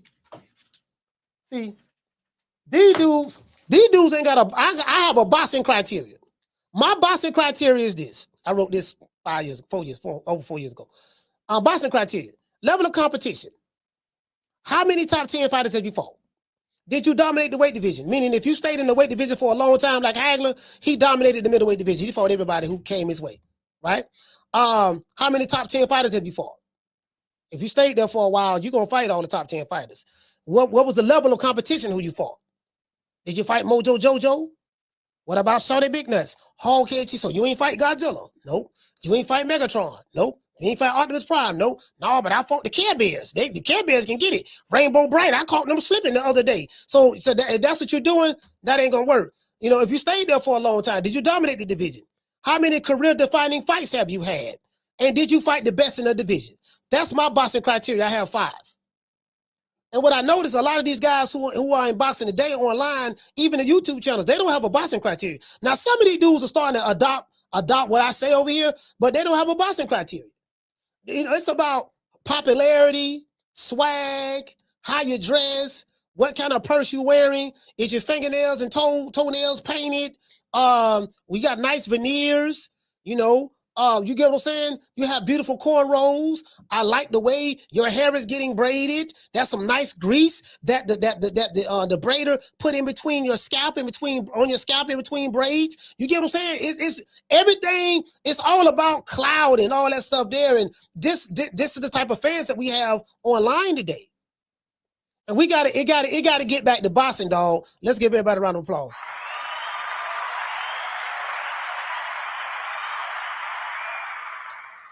Hey, shout out to Sean from the Heights. Hey, okay. Dropping out quarter of a dub. He say tough fight for Abdullah, but salute. Yeah, it's supposed to be tough. You see, that's the thing too, Sean. Check this out. Dude's talking, man, that's a hard fight. Nigga, it's supposed to be hard. When you on this level, it's supposed to be hard, fam. You can't keep having all these bum fights. But this bum been taking the easy matches, fighting other bums. Hey man, shout out to Dr. Paul Evans. He say 3+ years. Salute coach and the TMP family. Old and new. Salute. Shout out to Dr. Paul. It's supposed to be hard, fam. You know. Down from the bar, there's a platform stage. People pimping, sharp as razor blades. Yeah, it's supposed to be hard. You know, Canelo fighting Bud and Bud fighting Canelo, that wasn't no easy fight for neither one of those dudes. It's supposed to be hard, bro. It ain't supposed to be easy. Man, that's a tough fight. Why you having all them tough? It's supposed to be hard. Freedom is the road seldom traveled, but greatness, I'm gonna say this. Greatness is the road that's seldom traveled by the multitudes. You got these dudes, they want to be compared to the greats, but they don't want to do what the greats did. And then their fan bases get mad that you don't see they fighting the way they want you to see them. No, the people said overwhelmingly what they said in the chats, in the comment section. You are of the minority. You are entitled to your opinion, but they are entitled to their opinion as well. So it's 100-1. You that one guy that feel a certain way, that the 100 is wrong. You get what I'm saying? And the 100 may feel that you're wrong. But overall, this is how they feel. Everybody's going off of their personal observation.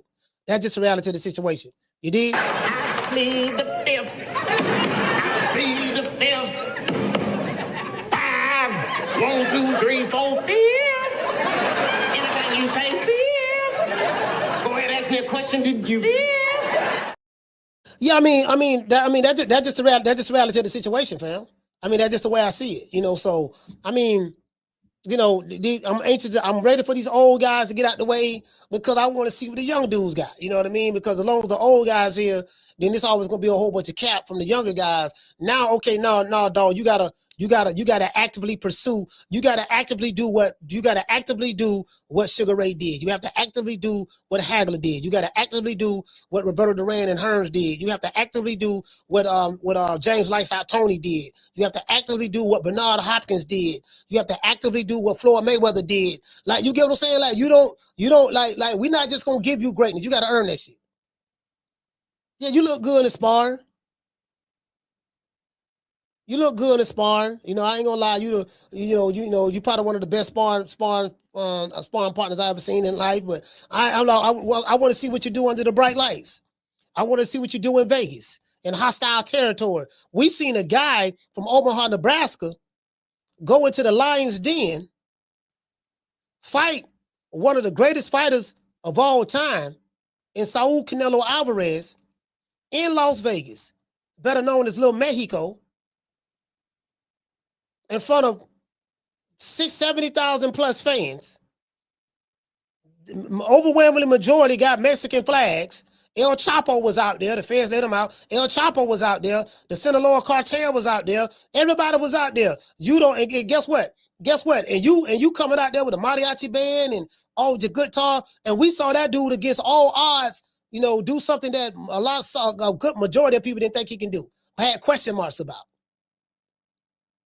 To be compared to that guy, you have to do what that guy is doing and has done.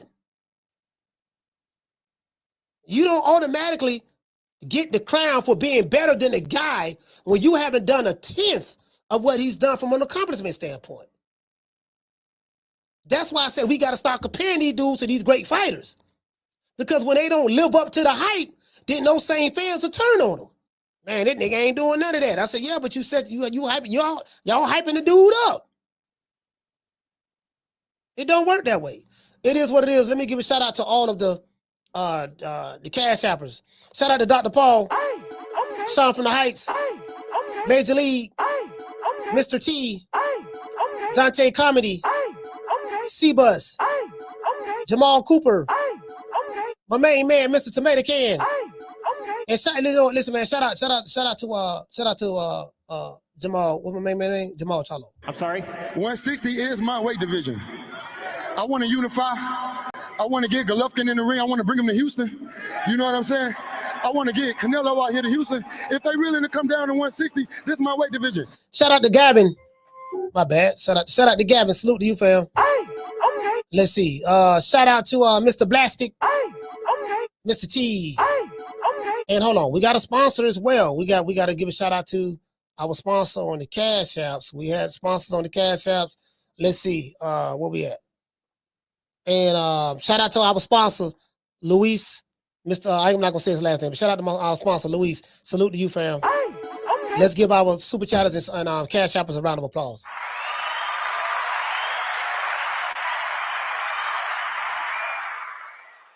And another thing too, man. Again, as I said before, I'm not gonna tear down Canelo. Like, I don't want nobody saying Canelo trash this and that. Canelo ain't trash, bro. Canelo's a great fighter. You get what I'm saying? Not gonna tear him down. He's a great fighter. Because to tear Canelo down is to tear Crawford down. Canelo was the greatest fighter ever came out of Mexico. Now, I don't believe that myself, but I want to put him up there because that's what a lot of his fans said. So I'm going to take the narrative that his fans are saying. I'm going to take it and run with it. Then I'm going to wrap it around him. You know what I mean? No, he the greatest thing since Yosemite Sam. He the greatest thing since Speedy Gonzalez to come out of Mexico, right? And I know Yosemite Sam is from Yosemite, California. We know that, but you get what I'm saying though. He great. He great. You know what I mean? He greater than all the Mexican fighters ever came out of Mexico. He just lost to a dude from North Omaha, Nebraska. That's it. You get what I'm saying? You know, because can't no anybody go in there and do to Canelo what Crawford did to him. Can't no anybody go in there and do that. If anybody could have done it, it'd have been a lot. He'll have a lot more losses. He'll have a lot more losses. You get what I'm saying? You got to get up now. Now check this out. I want you to see the vision right here. Look at that vision. This is Canelo's patent move. Canelo said, I'm finna knock down your lead hand, and I'm going to come over here with the backhand. Block the shot. I'm finna pin his arm right here. That's a hand trap. That's called a hand trap right there. I'm gonna block. Listen, I'm finna block your lead. I'm finna block your power hand. Canelo looking at Bud looking at him, but it's too late. Caught him right there. Come back with an uppercut. Come back with a left hook. Nipped him. Then go back to the right hook to the body. And then turn him. Pin it. No serve. Jakob. Catch you right here, baby boy. That's 1. Uppercut. 2. Come back right here. 3. And then come back with the body. 4. I'm finna pin that on, baby boy. Jakob. Jakob. Jakob. Jakob. Pin. Jakob. Jakob.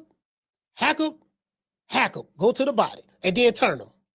You get what I'm saying? Can't no anybody do that. If anybody could have done it, and I don't know what they were working on in sparring, but I'm just saying, well, if anybody could have done it, they would have been doing it. It's right there in the pocket. Say he was running. He was right there in the pocket. No, I'm right here. Nigga, I'm right here. You get what I'm saying? So it is what it is. It is what it is. Let's give a shout out to everybody in the chat. Shout out to Candy Slim. Okay. Some in November. Okay. Shout out to Freddie. Okay. Shout out to Naj. Okay. Rob. Okay. Shout out to Mr. T. Okay. Freddie say there's levels to this. Hey, he say it's level 2. It's level 2. This and that bitch look crazy. Shout out to Aaron Pryor. Aaron Pryor, man. Shout out to Aaron Pryor, man. One of my favorite fighters. Shout out to Ruben Allen. Dr. Tony. Shout out to La Jessica. Shout out to Sonny Augustine. Shout out to Jamie from New York, the one Mr. Ham, Tony Montana. Shout out to Tila. She say that's a fact levels. There she go. Hey, look here. Hey, Tila, hold on. All right, Tila. See, I ain't want to do this to you now. I ain't want to do this to you, but I got Tila. I got to hit you with this one. Now. You know where I'm going at. You know where I'm going at. Hold on. You know what? I need to upload this soundbite. You know what I'm going to do, Tila? I'm going to upload this soundbite for you. That's what I'm going to do. I'm going to upload it. Here you go. Hey, Tila, here we go. Tila, you talking about levels, huh? All right. Here you go, Tila. Here you go. Keep Canelo's name out of your fucking mouth, Terence Crawford. There's levels to this, and his levels above you.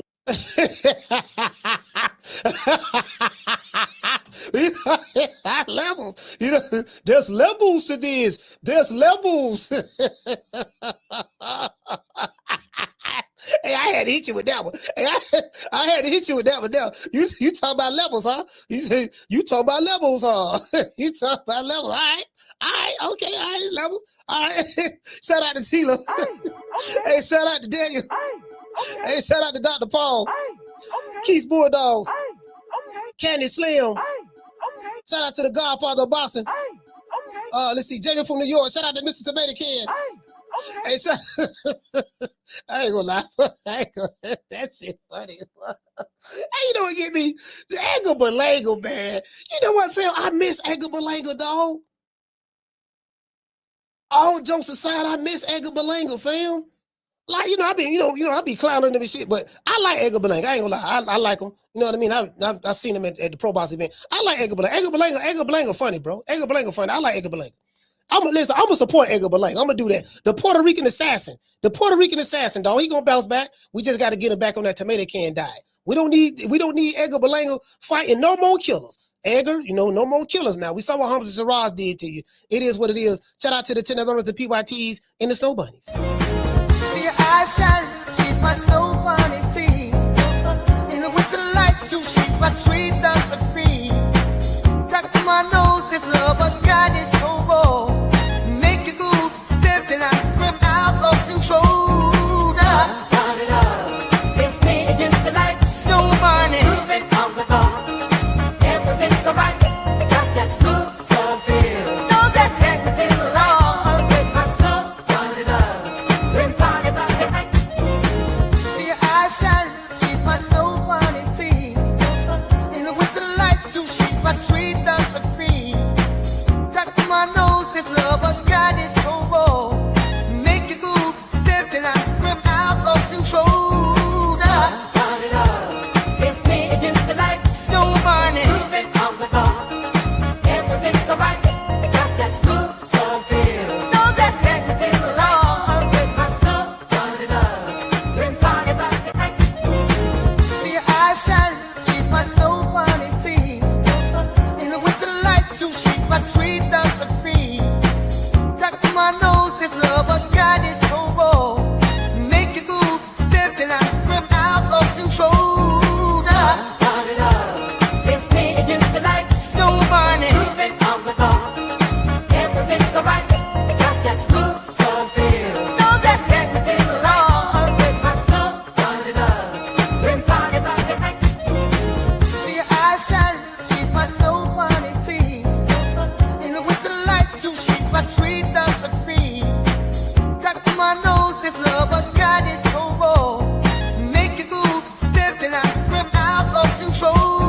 Turn it up, it's me against the light. Snow bunny, moving on the bar.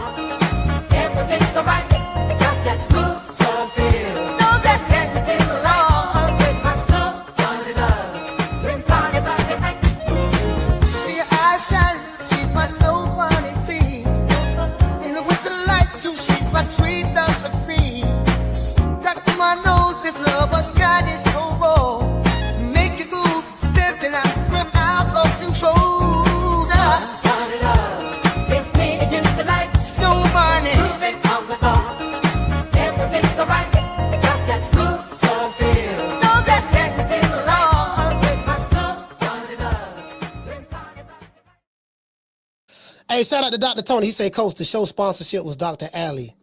and I saying thank you. Hold on, let me see something. Sponsorship? What happened?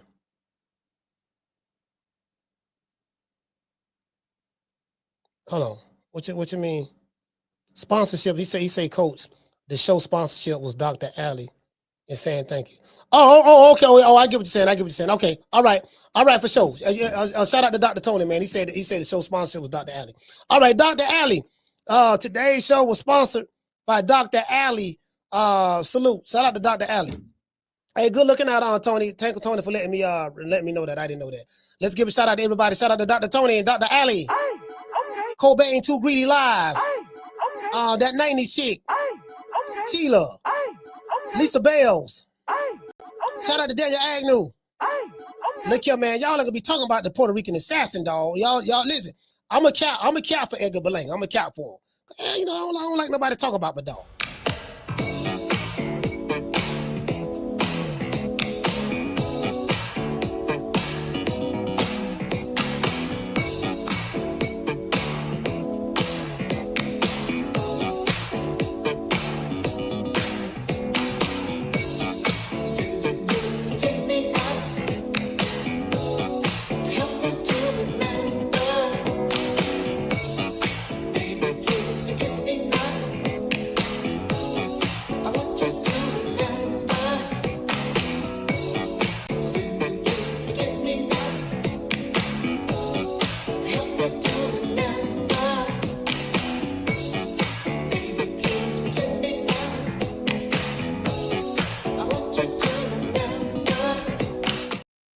Yeah, I read the cash app. I read the cash app, Tony.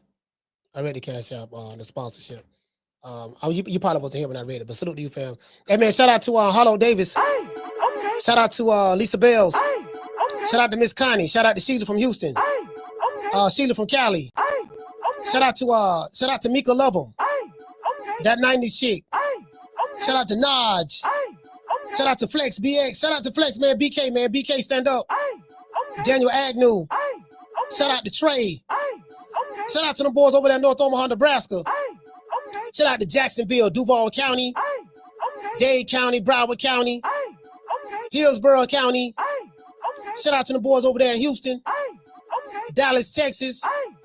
Shout out to the boys over there in Las Vegas. Can't forget about Philly, New York, Detroit, Chicago. Can't forget about Cleveland. You know, just anywhere, Flint, Michigan. The ATL. Let's see, we got shout out to Little Rock, Arkansas. Them boys over there in Memphis. Who else we got, man? Y'all give me some more names, man. Give me some more names. Let's see. Shout out to the boys over there in Ohio, Cincinnati, Cleveland. Let's see. Who else we got, fam? Y'all help me out now. Oh yeah, shout out to Oakland. The town. Shout out to LA. Shout out to Delaware. Somebody said Delaware. Volusia County, that's Florida, baby boy, Florida.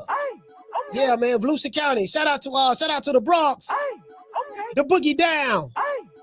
Yeah, the Boogie Down, man. Shout out to Brooklyn, man. They call Brooklyn, huh? Let's see. Shout out to my homeboy Caesar. Caesar, he the biggest Puerto Rican I know. Shout out to Caesar. He's from Long Island. Caesar love Edgar Berlanga. He don't know nothing about boxing though. Shout out to Caesar, man. Shout out to Caesar. Let's see. Shout out to the DMV, Virginia. Shout out to Baltimore. What else we got, man? I want to do Middle America? Shit. Let's see. I think I pretty much hit all the big cities. You get what I'm saying? If I forgot a city, y'all let me know. Yeah, listen, man. Shout out to El Chapo, man. Free El Chapo. Free El Chapo. The birds have gone up on the streets ever since El Chapo got locked up. Y'all tell Trump to let El Chapo go. You know, the prices went up ever since El Chapo got locked up. So what we trying to do, we need the prices to go back down, and we need El Chapo to be released. So we need Trump to give El Chapo a pardon so that we can get the birds, back down to the price that it was prior to him going to jail. You get what I'm saying? So it is what it is. Yeah, man, free El Chapo.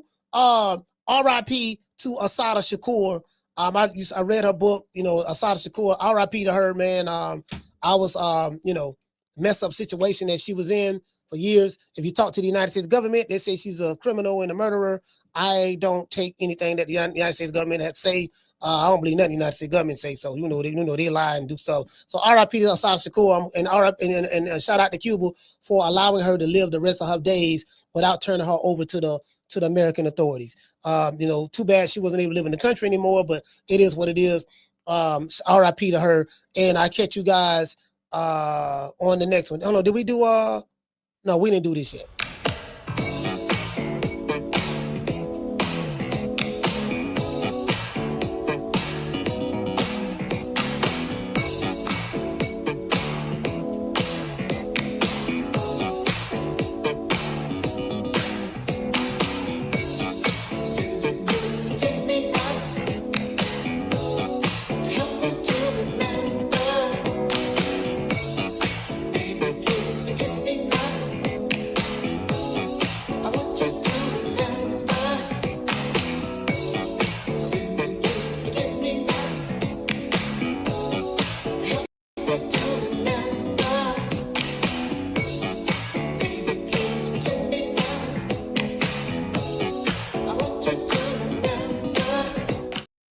Yeah, man, I catch you guys on the next one, man. Y'all know what time it is. You know my motto. Don't meet me there, beat me there. Peace. I'll probably drop the Bud Crawford interview in a day or so. You dig? Man, I'm out of here, bro. Let's go. Man, I'm out of here, bro. Let's go.